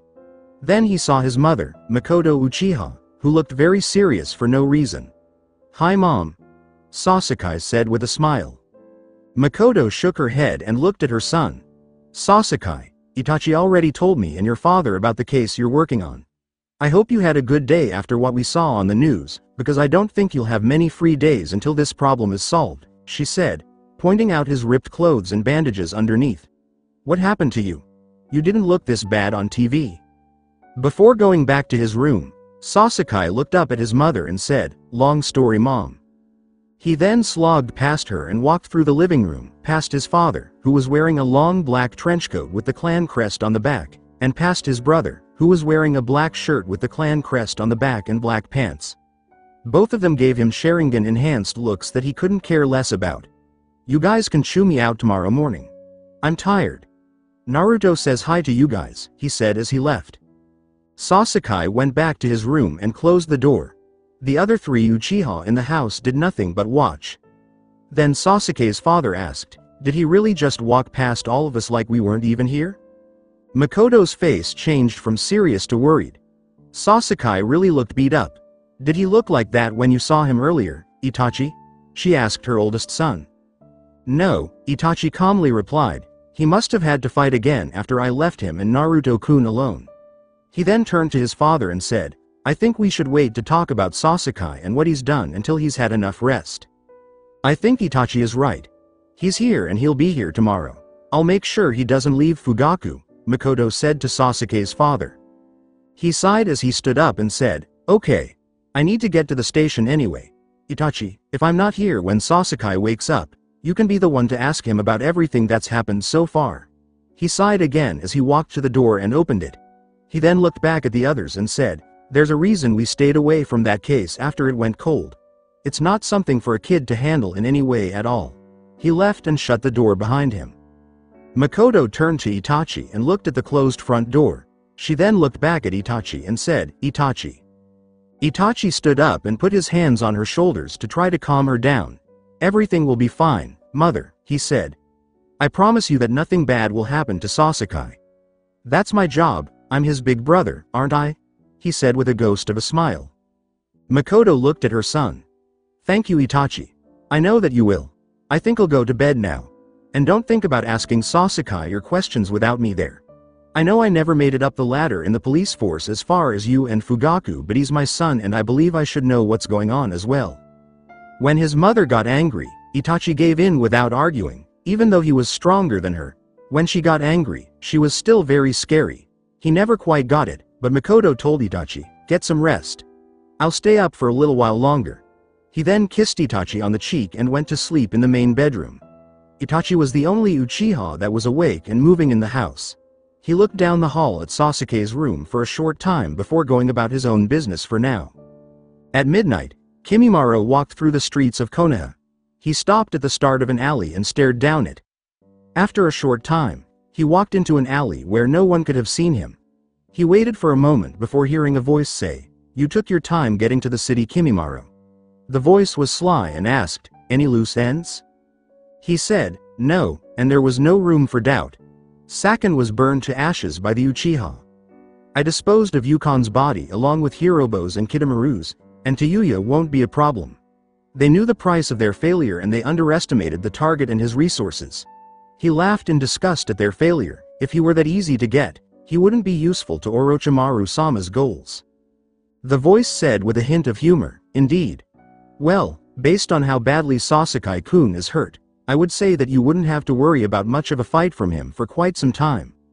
Kitamaru did more than enough damage to make him all but defenseless. Kimimaro asked, Where is he? The voice didn't reply at first. Kimimaro, you could wait. Sasuke-kun won't be any kind of threat for quite some time with his injuries, and even if he were full strength you know that it wouldn't matter anyway. The white-haired teen said, Orochimaru-sama cannot wait. This is the reason I've been dispatched to handle the matter. No matter the issue, Sasuke Uchiha will be in Orochimaru-sama's hands by sunrise. Now where is he? He's back at his home. You know where the Uchiha have decided to roost. That neighborhood, the main house. You'll know exactly which one it is. Kimimaro agreed and left the alley. The shadowy figure smirked and put his glasses up to his face. I wonder if asking Kimimaro to come in was a bit much. Overkill maybe, he asked with a laugh. The figure then slipped deeper into the darkness. Naruto's apartment at 1 a.m. After putting his gear down at the door, Naruto yawned as he walked into his dark apartment. Today was more trouble than it was worth for a measly 5,000 ryo. I'm going to kick Ero Sennin in the face Monday if it's the last thing I do. He looked at his cell phone and smiled. Man, I wish Kyuubi-chan was awake right now. Talking dirty to her would make me feel better about how bad today was. Naruto took off his dirty shirt from fighting Jirobo earlier and dragging a bloody Sasuke in through the hospital. He then threw it away and walked back out to his kitchen and living room area. But as he walked past the hall closet, he stopped, used Yuki on his right hand, and slashed the door apart, letting a black blur jump out and into his dark apartment's living room. I can smell you hiding in the closet, you asshole, Naruto said with a growl as someone else broke in. He was the only one here this time, though. He wore a white mask with red markings and a cream-colored cloak. He slowly pulled out a tipless tanto that looked a lot like the one Sai tried to use on him and Kyuubi 2 days before. You know, Sai, why are you in my house? The man said, a test, and then jumped over Naruto's couch and coffee table to attack him with his sword. Naruto rolled backwards down the hall out of the way of the attack. He then got down on his knees and pulled out his big Bowie knife from a hidden spot on his thigh. Naruto ran back down the hall to start his own attack. He cut at the man but missed, leaving a huge scrape in his wall. The man then kicked Naruto in the stomach, which made him fall back a few feet. Naruto had to roll his eyes at how planned and orchestrated his day had been as he rubbed the spot on his torso where he had been kicked. He had fought 4 times, and was attacked 3 times. 2 of the attacks were ambushes. He liked fighting just as much as anyone else, but this was silly. Naruto didn't feel hurt enough to give up or run away, especially since he had promised himself he would never lose again. He changed his grip on the knife to the back and swung it at the man, but it hit nothing but air. Swish. Fuck. Swish. Goddamn,it. Stab. Why the fuck is this not working? He asked himself as he continued to attack. What's so hard about swish, swish, stab? YouTube said that stuff always works. Once the masked attacker had dodged Naruto's attack, he hit him with a slash in the stomach, but Naruto jumped to the side and avoided it. The man threw his legs up in the air and fell to his back as Naruto jumped at him. Naruto then kicked the man back, sending him flying into his bathroom door and through it. Naruto's knife fell behind the toilet, taking away his power as the mostly quiet man walked to the door. As he walked in with his tanto ready to cut Naruto, Naruto ripped off the metal bar of the towel rack above his head and jabbed him sharply in the face while wearing a mask. He then jumped back to his feet and swung at his hands, smashing them and making him drop the tanto. When he bent down to get it, Naruto hit him again in the masked face with an upward swing that sent him tumbling backwards and catching him on the doorframe. When the mysterious invader came back at Naruto, he slammed into him and pushed him into the bathroom wall. He then tried to knee Naruto in the groin and pushed the towel rack bar into his throat. He protected his goods with his knees and then hit the porcelain mask with 2 headbutts. This gave him room to move his hand, which immediately turned into a hand with clawed nails as the young mercenary swung at his attacker and cut through the cloak to the attacker's torso. The red stain that appeared seconds after his attack hit it showed Naruto that he had hit hard with his attack. When Naruto stepped forward to attack, the towel rack clanged to the ground. He then beat the intruder to the ground because he was stronger. The man still wasn't calm, so he kicked Naruto in the knee and threw him to one leg. He then grabbed a handful of blonde hair and slammed Naruto's head against the sink, making it bounce hard. He then hit him in the face with a knee. After getting hit in the face, Naruto held on to the knee and didn't care that elbows and fists were being thrown at the back of his head and neck for his trouble. After getting hit 12 times, Naruto gave the man a mean punch to the testicles. The man let out a real squeak of pain, which was the only sign so far that Naruto was definitely hurting him. As he fell backwards holding his stuff, Naruto hit him 3 times hard, knocking him back under the bathroom doorframe. The quick young fighter jumped up and grabbed the top of the doorframe. He then used it to swing and propel himself forward, landing 2 kicks that hit the attacker in the face and sending him backwards into Naruto's hall closet. Naruto let out a fierce grin as he realized he had now put his enemy in a certain box. Kitsune by Fox Fire, he yelled as he threw a blue fireball. When the fireball hit the man, he vanished in a puff of smoke, leaving behind a log that caught fire right away in a blue flame. This showed Naruto that the man wasn't really trapped. Naruto was shocked as he looked at the burning log. Then he took a punch to the face and turned his attention back to the person standing less than 4 feet away. Kawarimi? Really? Son of a bitch. I thought I was the chosen one of the log. How are you going to use my move against me? The man just shrugged and was about to keep going until he and Naruto both smelled something. Naruto then realized that he had been standing in something wet while he was barefoot. When he looked down, he saw that his feet were covered in different kinds of cleaners that had gotten everywhere when he first got his opponent out of the closet. The chemical smell was so strong that it burned his nose. Naruto then got very scared when he thought about the log on fire in the closet. I think the guy he was fighting would have had the same look on his face if the other guy wasn't wearing a mask. The floors of the whole apartment were made of a very flammable material, and there was a fire right where it started. They pushed and punched each other until they got to the living room, where they split up. The person who attacked Naruto jumped out of Naruto's balcony window and ran away. Naruto grabbed his shoes and bag at the door and ran out, locking the door behind him. They got out of harm's way just in time, as Naruto's closet and whole apartment caught fire. Naruto was sitting against the wall outside of his apartment complex and saw a man jump across the rooftops to get away from him. He cursed as he saw the man disappear into the darkness and yelled, "Fuck." He was even unable to find him. Even though he had a better nose than most people, he wasn't Kiba, and the smell of cleaning supplies was filling his sinuses right now. As he put on his shoes and backpack and made his way down to where he had hidden his motorcycle, his heart began to slow down. It had been beating fast since the short encounter. He let out a sigh as he turned it on and took off his goggles. Even if his apartment was on fire, he could always go to that one place. He had to leave now because he could hear the sirens. The whole fucking world's against me, dude, I swear to Kami.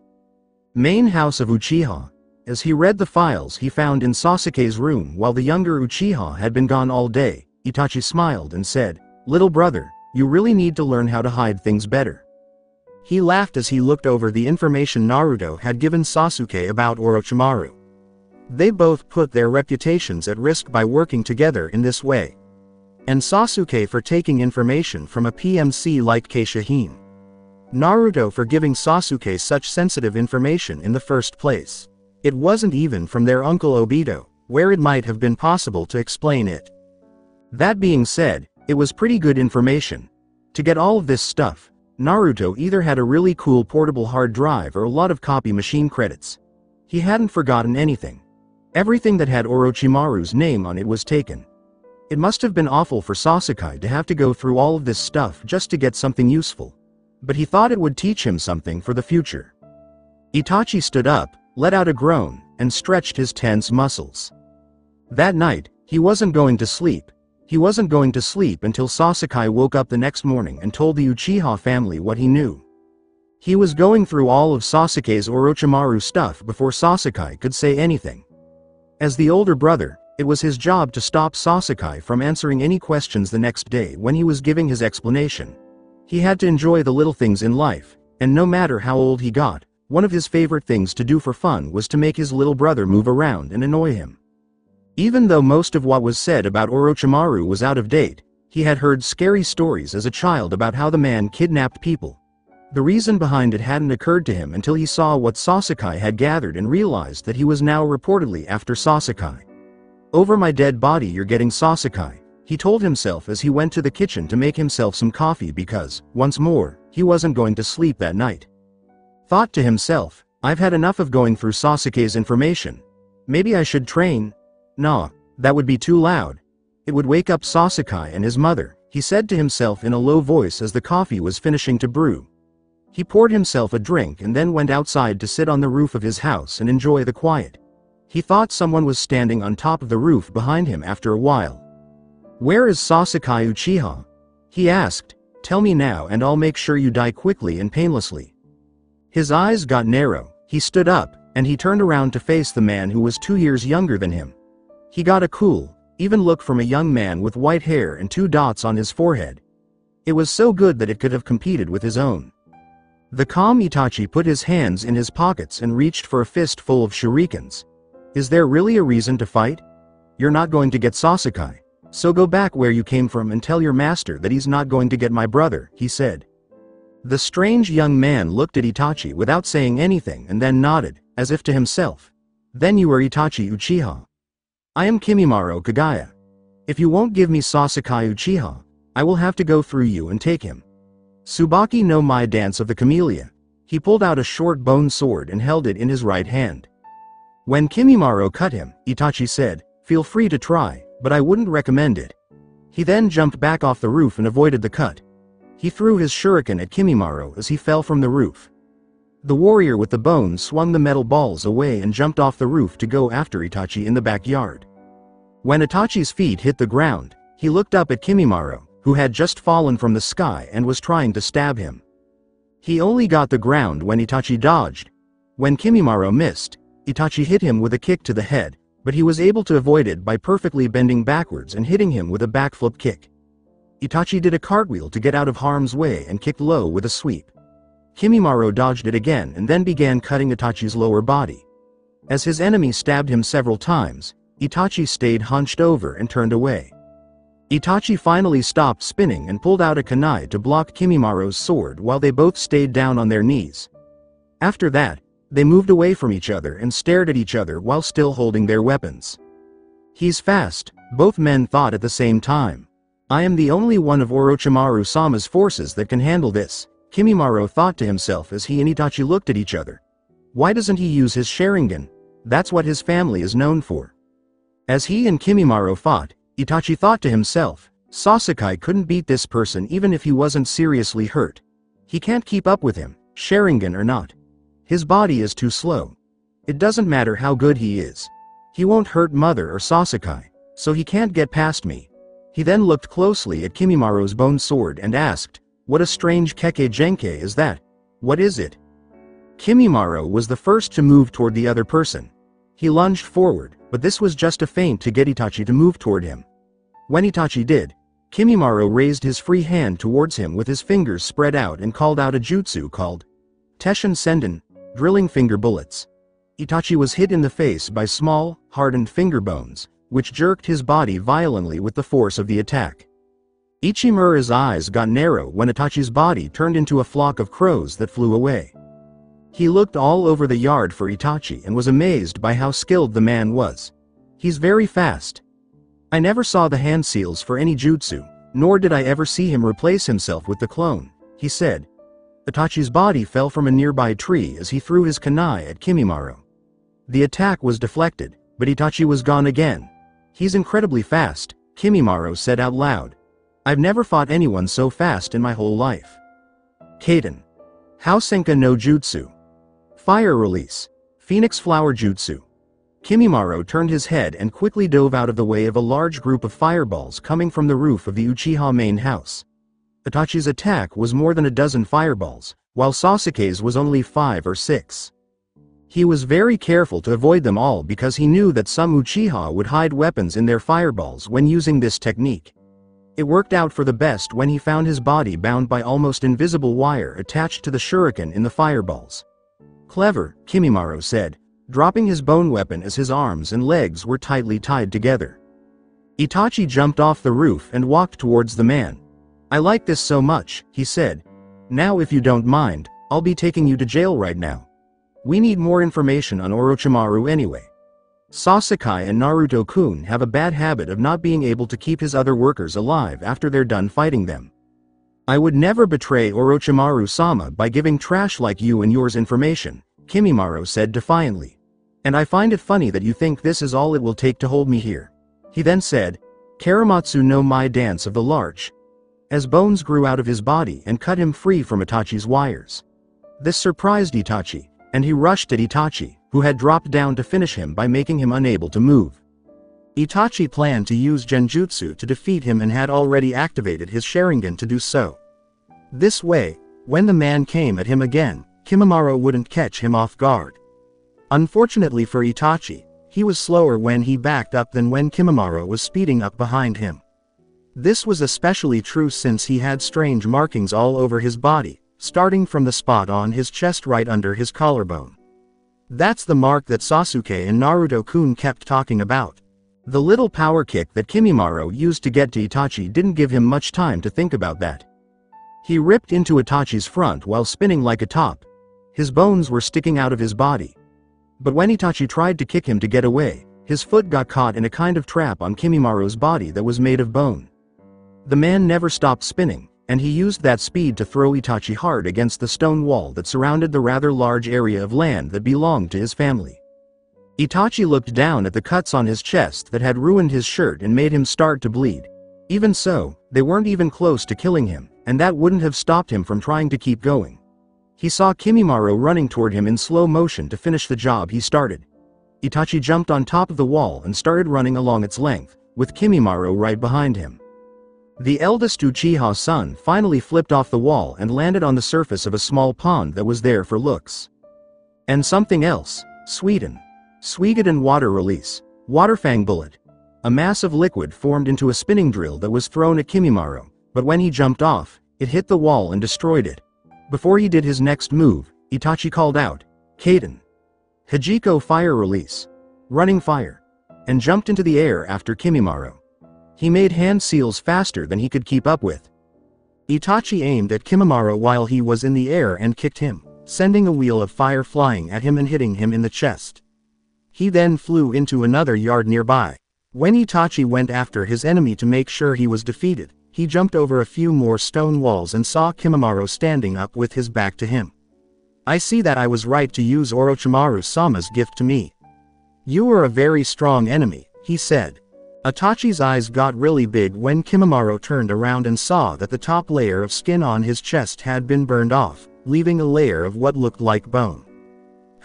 Itachi said dryly, trying to hide his shock and interest at Kimimaro. "That's interesting.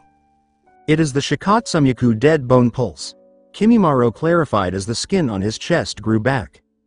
"You didn't think that you were the only ones with a powerful bloodline in the world, did you? I am granted an impenetrable skeletal frame that can resist any type of physical attack, in addition to being able to turn my bones into the sharpest spear. I grew a layer of bone directly underneath my skin to prevent your last attack from damaging me more heavily than it did. It hurt, rest assured, but other than that, nothing much." Itachi looked at him for a moment and thought that he wasn't stupid enough to look him in the eyes. "Oh no, he was smarter than I thought. It wasn't hard for people to find out things about you, which was another bad thing about being the of the city. It didn't look like the fight-ending genjutsu would be easy to catch. I was going to do this quickly and quietly, but I think I'll have to get a little loud to end this. I'd apologize to the neighborhood ahead of time if I could, but you are too dangerous to be subtle with." He had told Sasuke that relying on his Sharingan was a weakness and that it should be used as a trump card. He wished Sasuke could see this battle to see why that was the best strategy. He was now determined to use the Sharingan against Kimimaro if he had that strange mark that gave off a strange chakra that he had never felt before. "I hope you are ready, Kimimaro-san. If you are not, I fear that this battle will not last much longer for you," he said. Itachi looked down at his enemy as he stood in the yard of his neighbors, who were related to him. He planned to make the fight quick anyway, so hopefully he wouldn't damage too much of their backyard. Itachi could clearly see Kimimaro's cursed seal was out and letting out foul chakra now that he had decided to use his Sharingan. But considering that Kagaya was here to fight, he couldn't afford to hold back. He would never understand how Kagaya got hired by Orochimaru. Based in Mizu no Kuni, a pretty lawless country that let a family of murderers keep doing business there, they were a pretty close-knit group of killers. It was very strange that even one of them worked for someone else, especially since Kimimaro didn't seem to be bound by any contract. Also, none of the Kagaya showed respect for their bosses. It was clear to Orochimaru that Kimimaro had broken up with his clan when she used Sama to talk about him. Without saying a word, Kimimaro raised his hand and fired more finger bullets at Itachi. But with his Sharingan on, Itachi easily dodged them and attacked Kimimaro from behind. Kimimaro quickly turned his head to see Itachi's finger by his mouth, ready to use a jutsu. He's so fast, Kimimaro thought. Even so, he's faster than me, and his hand speed is wonderful. He never made a single hand seal that I saw. Itachi yelled, "Kaden, Gukaku no Jutsu fire release, great fireball jutsu," and fired a fireball at Kimimaro that hit him straight on. Itachi kept sending more and more chakra into the attack until the fireball produced a small crater due to its power and intensity. Survive that, he thought as he felt something hit him from within the fires he had made.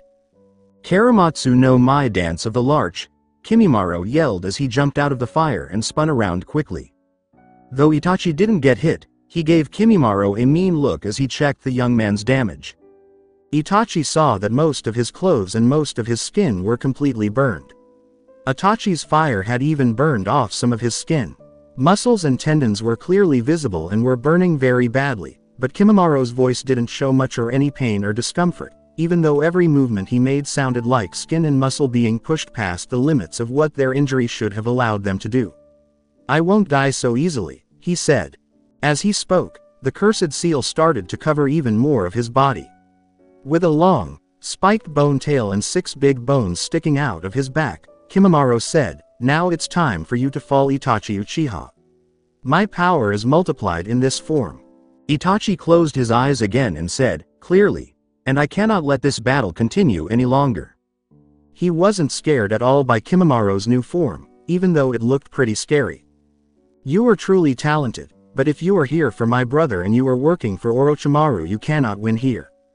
I am sorry, but you will see something that only one other living person besides myself has seen. Naruto-kun is the only person that has seen this because he was there when I first got it. He opened his eyes and showed that his Sharingan pattern had changed into a solid black three-sided pinwheel instead of the usual three tomo. This is my Mangekyo Sharingan Kaleidoscope Copy Wheel I. Kimimaro spoke calmly while waving his tail behind him. I see. What do you plan to do with this new power? You can't get through my skeletal structure, so how could you win? Kimimaro took a new stance, setting his right arm back in a ready punching position while reaching for the back of his neck with his left arm. Tessenkai no Mai. Suru Dance of the Clementis, Vine. Kimimaro pulled out his own spinal column and held it like a flexible chain staff. The vertebrae were sharp and had points that were long and thin. This is a power in my clan that is a rather lost practice to obtain. I did it by accident, to be honest with you, Itachi said. He didn't care that Kimimaro didn't seem to notice his Sharingan's new look. He didn't know how much trouble he was in. I joked, accidental power doesn't seem that dangerous. He snapped his chain staff around to get a feel for it. I gave myself to Orochimaru-sama, and he rewarded me with the power of his cursed seal of earth. There was nothing accidental about my strength. Itachi failed again to show Kimimaro that he was stronger than he seemed. Had Itachi really not beaten someone in a way that got a lot of attention in the news in that long? Itachi said to Kimimaro about the fire that he had been able to survive, but he had no idea how. Let's see if you can put these flames out.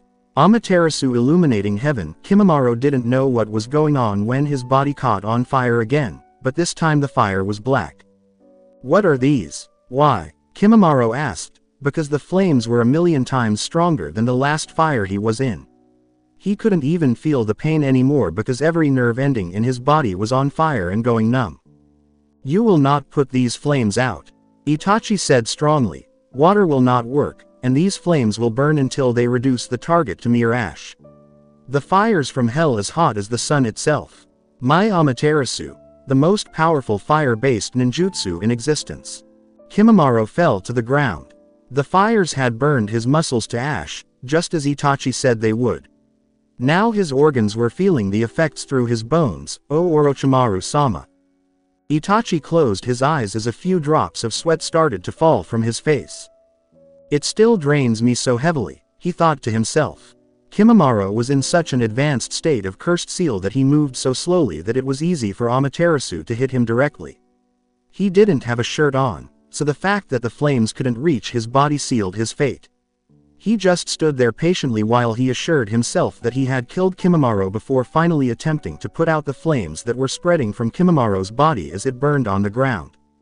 Following the careful putting out of the flames of his creation, Itachi hunched over and began to breathe heavily. No one can learn of the Mangekyo Sharingan, anyone who sees it has to be silenced.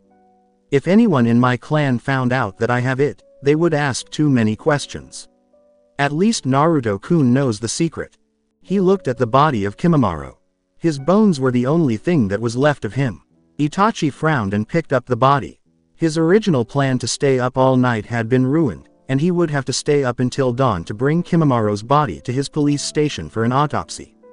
He should be back by breakfast, and he might still be able to do something fun with the family by asking Sasuke what he's been up to for the past few months. The next day, Keisha-hine HQ. When Kakashi, Rin, and Obito walked into the office early in the morning, they saw Naruto lying on his back on one of the desks. He was shirtless and covered in dry blood that was mostly on his arms and hands under his nails. He smelled a little like cleaning supplies. Three longtime friends looked at each other for a moment before Obito went over to Naruto and grabbed his nose, squeezing it shut to try to wake him up. All that this did was make Naruto breathe through his mouth, which made him snore loudly and wake up all three older mercenaries. Rin pushed Obito out of the way so she could gently stroke his cheek and try to wake him up. "Wake up, Naruto-kun," wake up now, she said, making a check mark on her forehead when he didn't even move. You're sleeping on my desk, damn it, wake up, she yelled, pushing him off onto the floor like he was office junk. Naruto moaned and slowly got up from the desk he had been sleeping on next to him. So mean, can't you let me sleep? I had a long day yesterday and a bad night. And what kind of a stinky night are we talking about for you to end up sleeping in our office? Kakashi asked with an eyebrow raised. To answer, Naruto asked, how high on the shit-o-meter does having your house burned down rate? He laughed as he looked at the dry blood on his body and said, just so you all know, none of this is mine. I think. Rin quickly checked to see if he was okay and then asked, what happened to you? Who blew up your apartment? Was it another attempt on your life? Where's your shirt? As she kept asking him questions quickly, and it became clear that she was worried about him with each one. I was attacked in my apartment by some guy that I think works with someone that was in my classes during the last week of school. Naruto started to explain as he started stretching openly. I'm not sure what it was meant to be really. I wound up blowing the apartment up myself by total accident, but it should be okay. How on earth could it be okay? Kakashi asked. That would not happen. Naruto was too proud to move in with any of them. It was also a bad idea. His chances of catching Kakashi and Rin in the act were very high, as were his chances of catching Naruto and Kyuubi doing the same thing. If he stayed with Obito, he would probably kill him in his sleep. Obito was so lively that he would ask, what in the world are you going to do? Naruto gave up his worry. I didn't have anything in that apartment other than what I had in my bag that was worth anything, and I was going to move out soon anyway into a new place, one more girlfriend friendly. Now's perfect since she should still be out of town so I can keep her dad from finding out where I go. He then smirked. It's going to be so awesome. I was going to get up early and see if I could pay off a few months' rent on the one I liked the most today and just move right in. Naruto kept laughing meanly. You know, you're really pulling off the whole. I was attacked at night and my house was blown up. Thing really well, runt. I'm kind of proud of you. Obito scratched his head in confusion. Naruto said, I'm different. I've got a different bodily makeup Obito ni. I have a different brain. I have a different heart. I've got tiger blood man. Ah. Rin cooed as she hugged Naruto and gently rubbed the back of his head.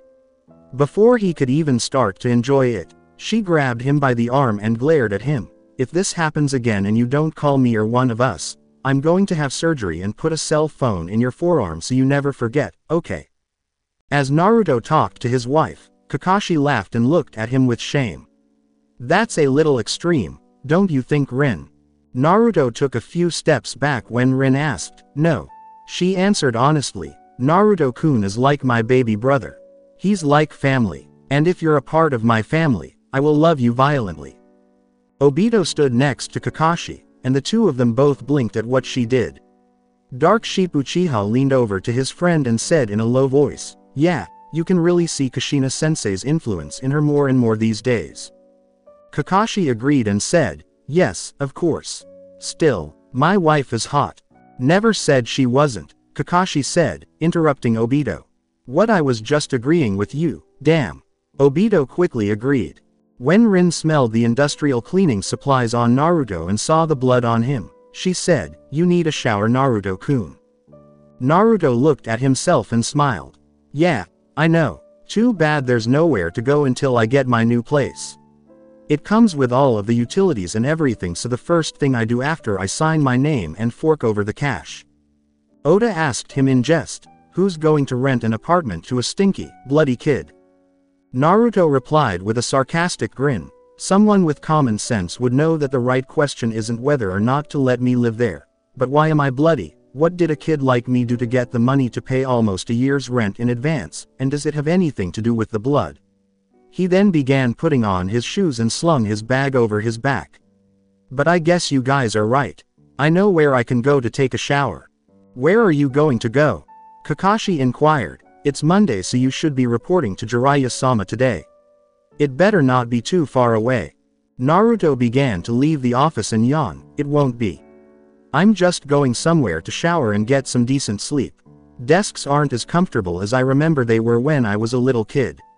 I'll be back in time to deal with Ero Sennin's training this afternoon. After 3 hours, Kyuubi's house. The front door of the fancy house opened, and Kyuubi and her parents walked in. They were back from their trip in Tsuki no Kuni. Mother of Kyuubi, Setsuna, put her bags down in the living room and sighed. What a long trip. She looked over at her daughter, Kyuubi, who had just come in behind her and her father.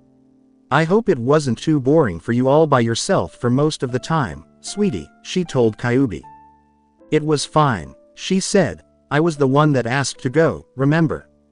As her daughter walked down the hall to her room, Setsuna smiled and said, you asked at first because you thought Naruto-kun would be going too. Ishin muttered as he went to the kitchen to get a drink, my ass that boy would be going. I'd have killed him. Setsuna said with a roll of the eyes, you wouldn't have done anything. She shook her head and walked back to her room. I guess I do miss him pretty badly, she told herself as she got closer to her door. I'm even thinking I can smell his scent right now. It's embarrassing to have it that bad. She laughed a little and gasped when she opened her door to see what she saw. Naruto was asleep in her bed in his boxers. She walked in, shut the door behind her, and whispered, how the hell did he get in here? Why is he even here? She could have woken him up to get the answers, but the calm look on his face would have made her think it was wrong to do so. With a small smile on her face, she took off her sandals and climbed into bed with him. She put her head on his chest as he grabbed her unconsciously and said, I guess you missed me too, Naru-kun. Naruto said quietly, I smelled you when you walked through the door. He then put his face on top of her head and felt better again being with her. She smiled at him and let him hold her. Why are you here? She asked. She let out a gasp when he told her, my house blew up. Needed a place to take a shower and nap, I hope you don't mind.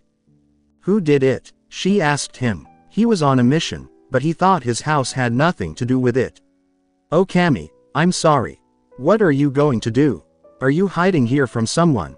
Before she could freak out or panic, Naruto told her, it's okay. I was going to try to move anyway.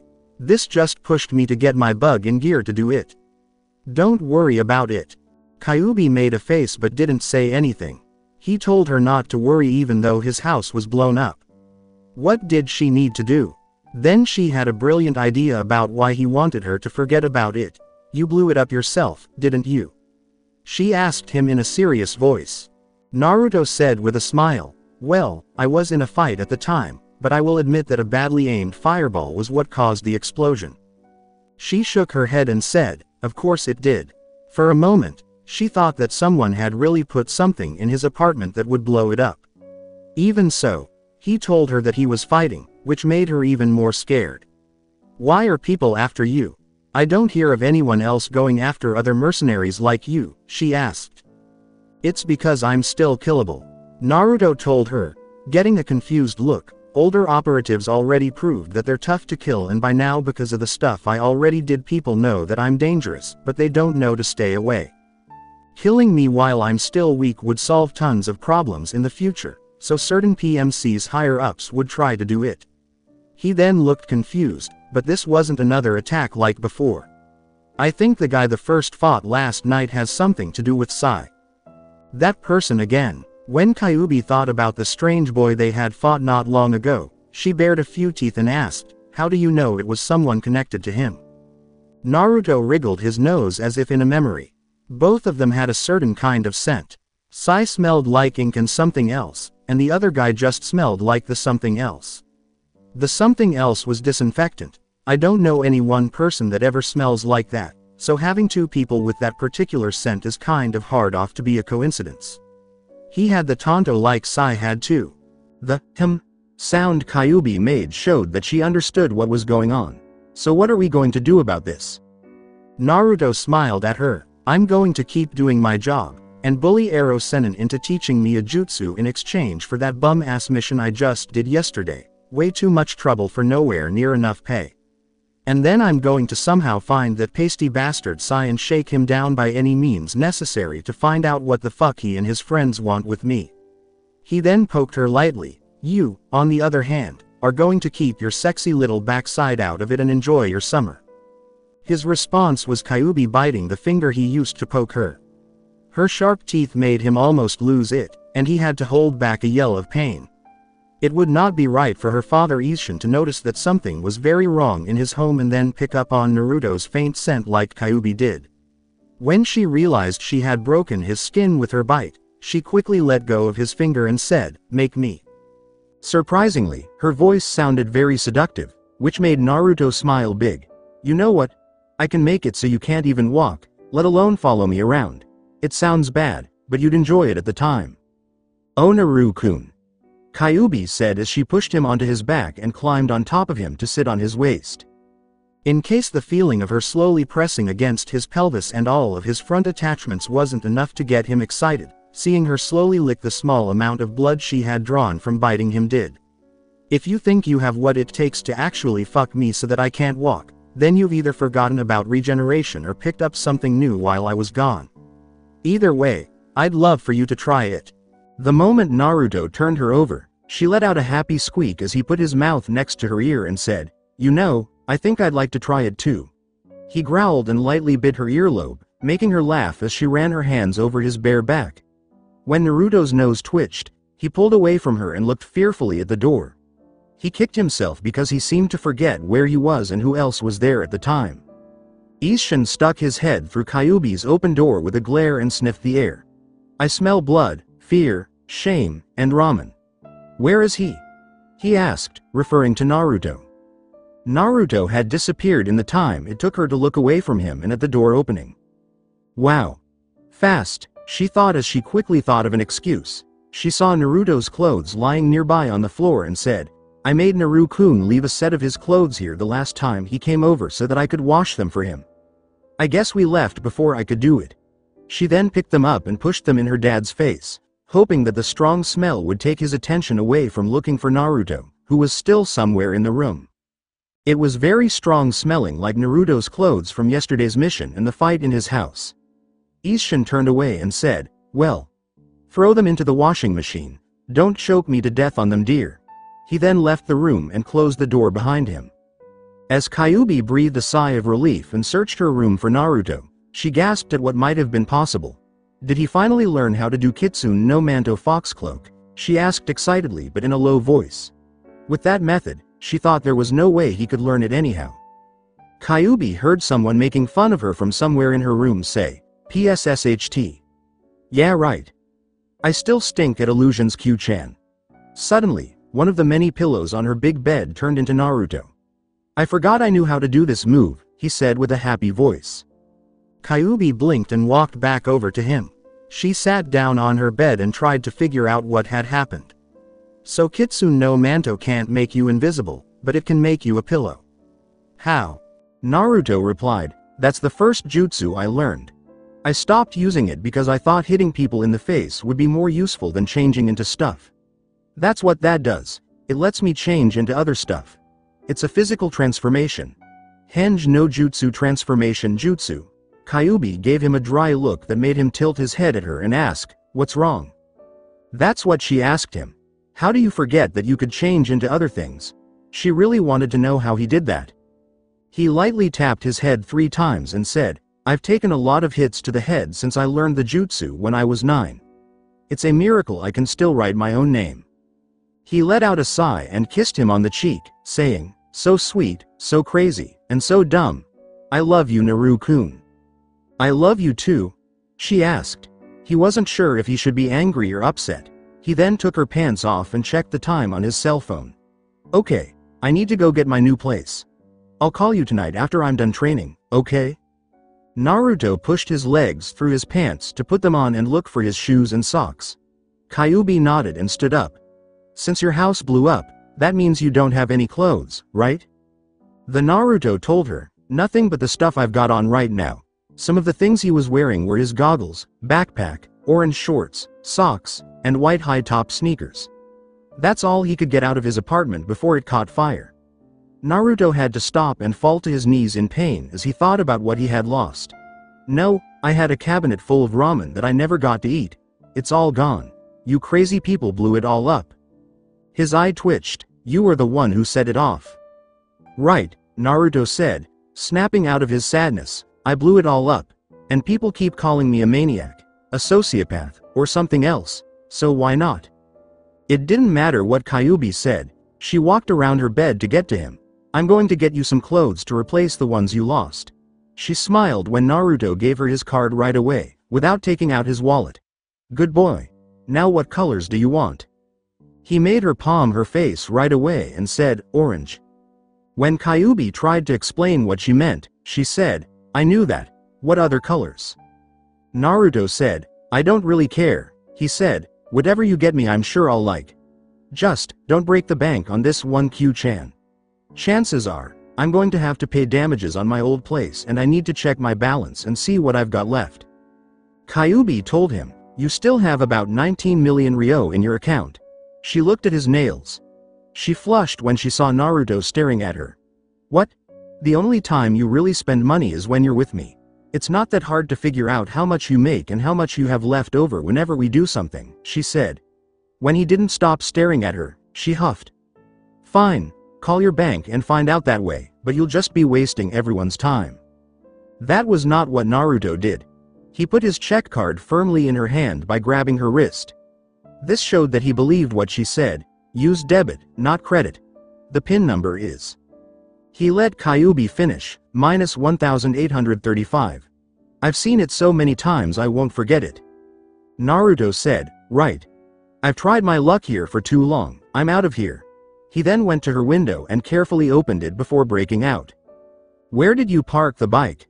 I didn't even see it around anywhere when we came in, Kyubi asked as they rushed to the window. Naruto laughed and rolled his eyes. That thing isn't in half a mile of this place. I parked it and walked here. I'm not that bad that I'd get busted so easily. Who parks in front of the place they're sneaking into? I wouldn't pull a rookie move like that even if I was 10. I wouldn't know because I'm not a hooligan, Naru-kun, Kyubi told him before kissing him on the lips and pushing him out the window the rest of the way to get him to leave. Call me later when you get settled in and come get me so I can give you your clothes. Ooh. And I want to help you shop for furniture, she yelled, her eyes sparkling with excitement. Naruto said, fine, now stop yelling before your dad finds me and tries to beat the crap out of me. He then jumped over fences and ran through yards to get to his parked motorcycle. By Q-chan. Tell your mom I said hi. After 2 hours, you're my hero, Sasuke told Naruto as they walked down the street together with the blonde and Kiba, whom Naruto had brought along to do sexy things early in the day. I thought I would never get out of that living room in one piece. Naruto laughed. His and Kiba's arrival at Sasuke's house to steal clothes for Naruto to wear that day and to get Sasuke himself was a clear sign that Sasuke was in very bad shape. The youngest Uchiha was scared to death because he had to face his father, his unexpectedly scary mother, and Itachi. They were all scolding him for doing something like reopening the Orochimaru investigations without telling them. Naruto and Kiba almost felt bad when they had to stop being scolded so they could run away with him for the day. Although Naruto didn't have a car and wasn't planning to get one until he turned 16 and got his license, Kiba asked him, "Where's this bike you keep telling us you have?" as they walked alongside Akamaru. Naruto asked Kiba with a pale face, "How are all three of us going to fit on a single motorcycle? Unless you're into that kind of thing?" Kiba scratched his head and said, "I forgot where I put it." For Kami's sake, he lost his own bike, Sasuke said with a palm to his face. He glared at him and said, "I didn't lose anything. It's just not here." He didn't care that Kiba and Sasuke were laughing at him. Instead, he pointed to an apartment building and said, "Who cares about that right now? That's the place right there." Sasuke looked over at a 9-story apartment building that looked pretty fancy and asked, "So you're going to move into this place? It looks like a step up from your old place. How do you blow up your own house?" Kiba asked Naruto in confusion. "My mom got a good kick out of hearing that one from you. You burned your apartment straight to hell, huh?" Naruto groaned. "If I had a jar, a stick to stir, some lighter fluid, and some powdered sugar I could make ghetto napalm in 20 minutes. He looked coldly at Kiba. "I know you have all of that stuff in your house right now, Kiba, and I can sneak into just about anywhere. Want me to show you how I blew my own house up?" Kiba turned his eyes away from Naruto's and said, "No, I'm fine." Akamaru put his body on the other side of his master in a sneaky way. using Kiba's body as a wall between himself and Naruto. Naruto muttered, "That's what the fuck I thought." He then flicked a blue fireball on and off in his hand in a scary way. Who was Kiba to make fun of him? He had the power to blow up his own house if he wanted to. Not that he wanted to, but still. The main idea was still there.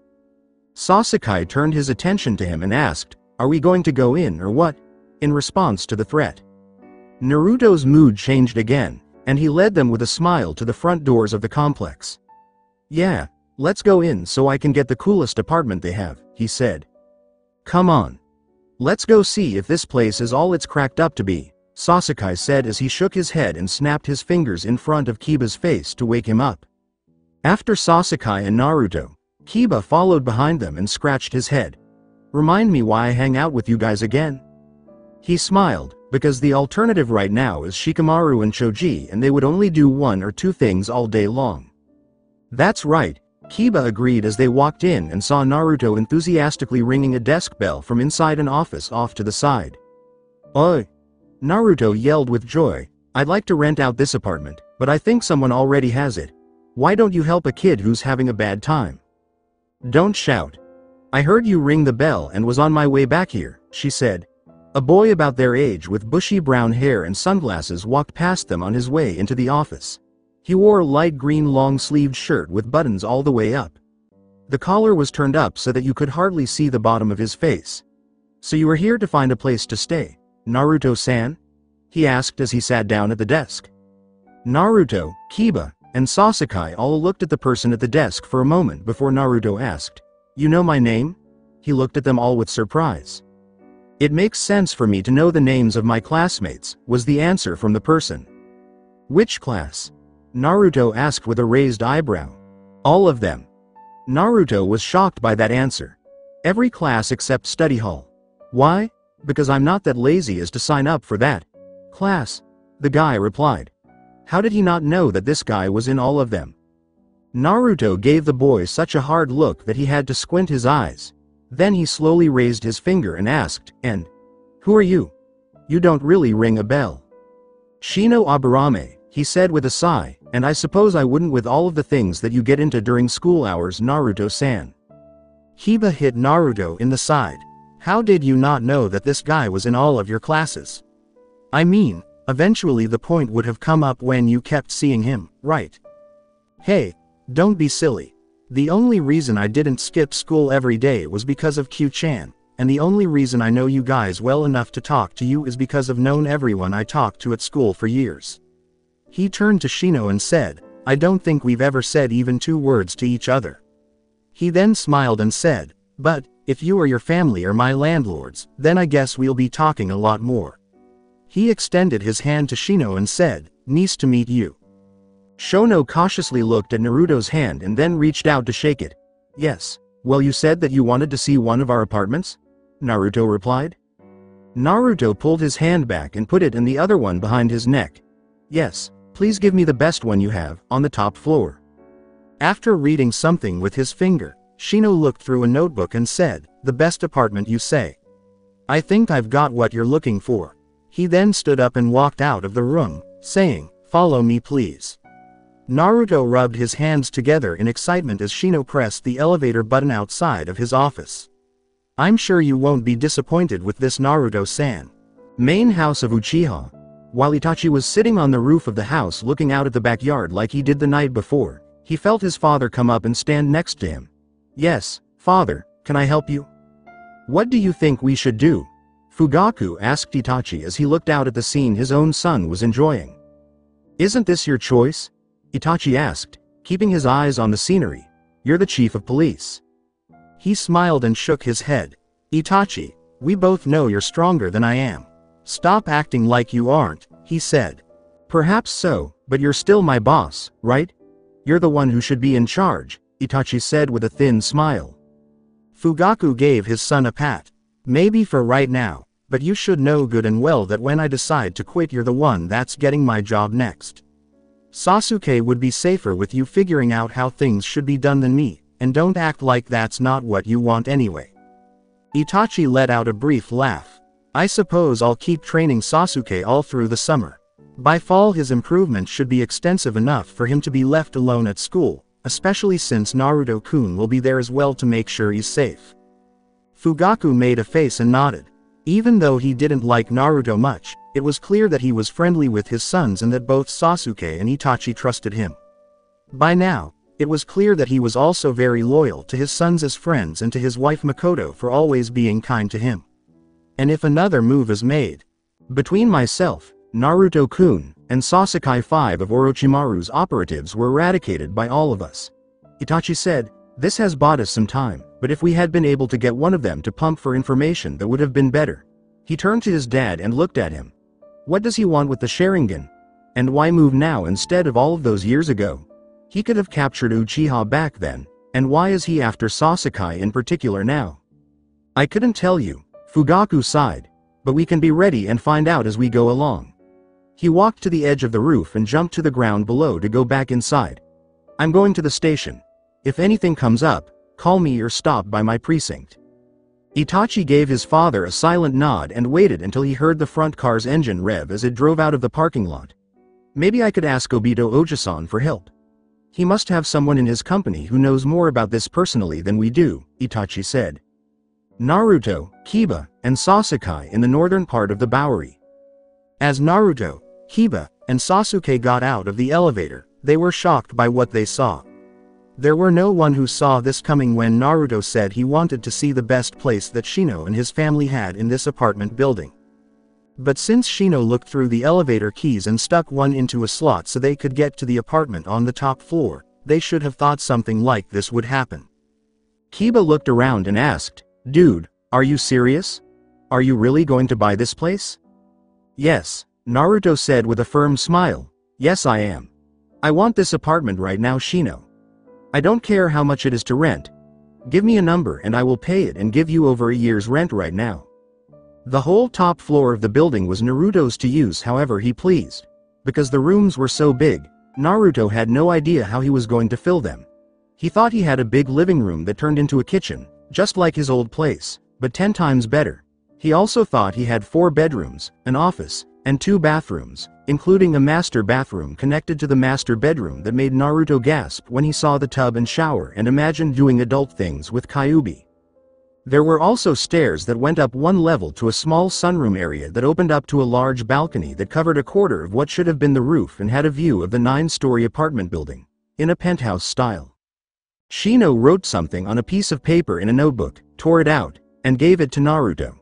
This is the rent that is due every other month, Shino said. Naruto looked it over and nodded. Soon after, Kiba and Sasuke came up behind him and looked at it too. Kiba's jaw dropped. His didn't because he still had a lot of money from betting on Naruto and himself at the fight club while they were looking for Tsunade. He knew Naruto had made a lot more than him. He never learned how much more there was, so much money. Kiba walked up to Naruto and asked, Why do you have so much money? Naruto said as he dug around in his backpack and pulled out a checkbook with toad designs on the checks, because I work hard, gamble hard, and invest hard. He checked it off and tore it out of the book. This is enough for a year of rent here, he said. When Shino took the check, he tilted his sunglasses on his face and said, Very well, Naruto-san. He then put out his hand and said, I'm looking forward to having you as a tenant. He then gave Naruto the keys to get to this floor from the elevator and the stairs. Naruto told Shino, No, you're not. He then told Shino, I'll call you up here sometime to hang out once I get everything together, it's going to be so cool. Naruto then ran around the house and stopped in the living room to look at a big, empty wall. I wonder how big they make flat-screen TVs. Meh, I can probably get a stolen one for cheap. And then Tenten can get me free DirecTV. When Kiba looked at Sasuke, he asked, Stolen? Sasuke began to list things on his fingers. Let's see, Itachi's laptop that he got him for his birthday 2 years ago. The weights I'm wearing right now, the game console he had in his old house, his old TV, yeah, most of his stuff he bought stolen.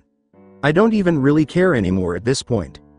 Shino walked over to the elevator and was about to get in when he turned around and said, It was nice to talk to all of you. I hope you all come back soon, and I hope Naruto-san is happy with where he'll be living. He then pointed to the newest resident of the building. Naruto stood in the middle of the living room with his arms outstretched and said to no one in particular, "I like the best. But I also like saving money. So when Tenten offered to hook up my TV with a free premium televisions package, I jumped at it." He then blinked and looked around again. "Fuck, I need some kind of tiny mascot in here or something." Shino pointed to the left and said, "If you ever need my help or the help of my family, we live in the house next door to the apartments." Suddenly, Naruto's cell phone number appeared on a card that he flicked into his hand. Naruto said, "Call me whenever you want. Everyone else does it. See you later, Shino." Shino got into the elevator and waved briefly to everyone else before the doors shut behind him. "This place is too cool for you, Dobi. What are you going to do with this place?" Sasuke asked with a smirk of his face. Naruto shook his head and said, "Whatever I damn well please." He smiled and asked Kiba, "So what do you think, Inu Teme?" "You only need one of those rooms, but you have all of them," Kiba told Akamaru as she scratched him behind the ears. "You can crash here whenever you want." Naruto told Kiba, "How about no?" He said, "One room is mine, one is for guests, and one is maybe for the deputy here if he helps pay my rent. When he's not here, it would be for guests." Sasuke quickly raised his hand to show that he agreed with Naruto, even though he probably wouldn't get much more privacy at home. "If you could pay part of my rent too, then I'd let you keep a room here, but if you can't." He left the rest of his sentence open. Akamaru pawed at Kiba from the side and whined, "Mom and sis were right. I am a bum." Kiba was on his knees on the ground with dark clouds over his head and said, "I don't have any money. There's no way I could even pay a part of what this place is worth." Naruto walked over and grabbed Kiba by the collar. "Then get a job. You're only 15, it's time you started contributing to society like me and deputy." He then pulled out his phone and looked at it, his eyes widening when he saw the time. "And speaking of working, I need to go to work right now. Now get the fuck out of my house," he yelled, pointing at the door that led to the stairs. Naruto's tone of voice made Akamaru jump up and bite and latch onto Naruto's forearm, saying, "Gah! Get him off of my arm before I throw him off the balcony." Iba grabbed Akamaru and pulled the dog off of Naruto's arm. "Yeah, we'll stay here for a while and keep looking at your badass new place because I don't want to go home," she said. "After that," Sasuke said, "and I'm not going home until I have to." Naruto muttered to himself as he walked up the stairs. Finally, he gave in and said, "Fine. If you leave before I get back, make sure you lock the door and the fence in front of the elevator." After 2 hours, Keishahin HQ, Naruto got into the building's air ducts and snuck through them on his way to Jiraiya's apartment. Jiraiya was mostly sleeping when he showed up to train with him. Based on what he knew, he was going to sneak up on him while he was asleep and punch him in the face this time. Either that, or tie him up and hurt him until he gave up and taught Naruto something. It didn't matter which one seemed better at the time. He might have been able to do both if he had played his cards right. He crept through the air ducts quietly and smirked to himself when he got stuck. "What the?" he asked himself. As Naruto screamed and tried to get free, the metal ducts started to change into a fleshy substance that sucked him into the floor. His arms and legs got stuck first, before anything else. What kind of messed up defense system is this? He asked himself as he was sucked into the floor by the air ducts that had turned into something. He trained with Naruto in this room, and Jiraiya was sitting in the middle of the dojo area with a smirk on his face. He could hear loud banging coming from the air ducts, which told him that Naruto was caught in his trap.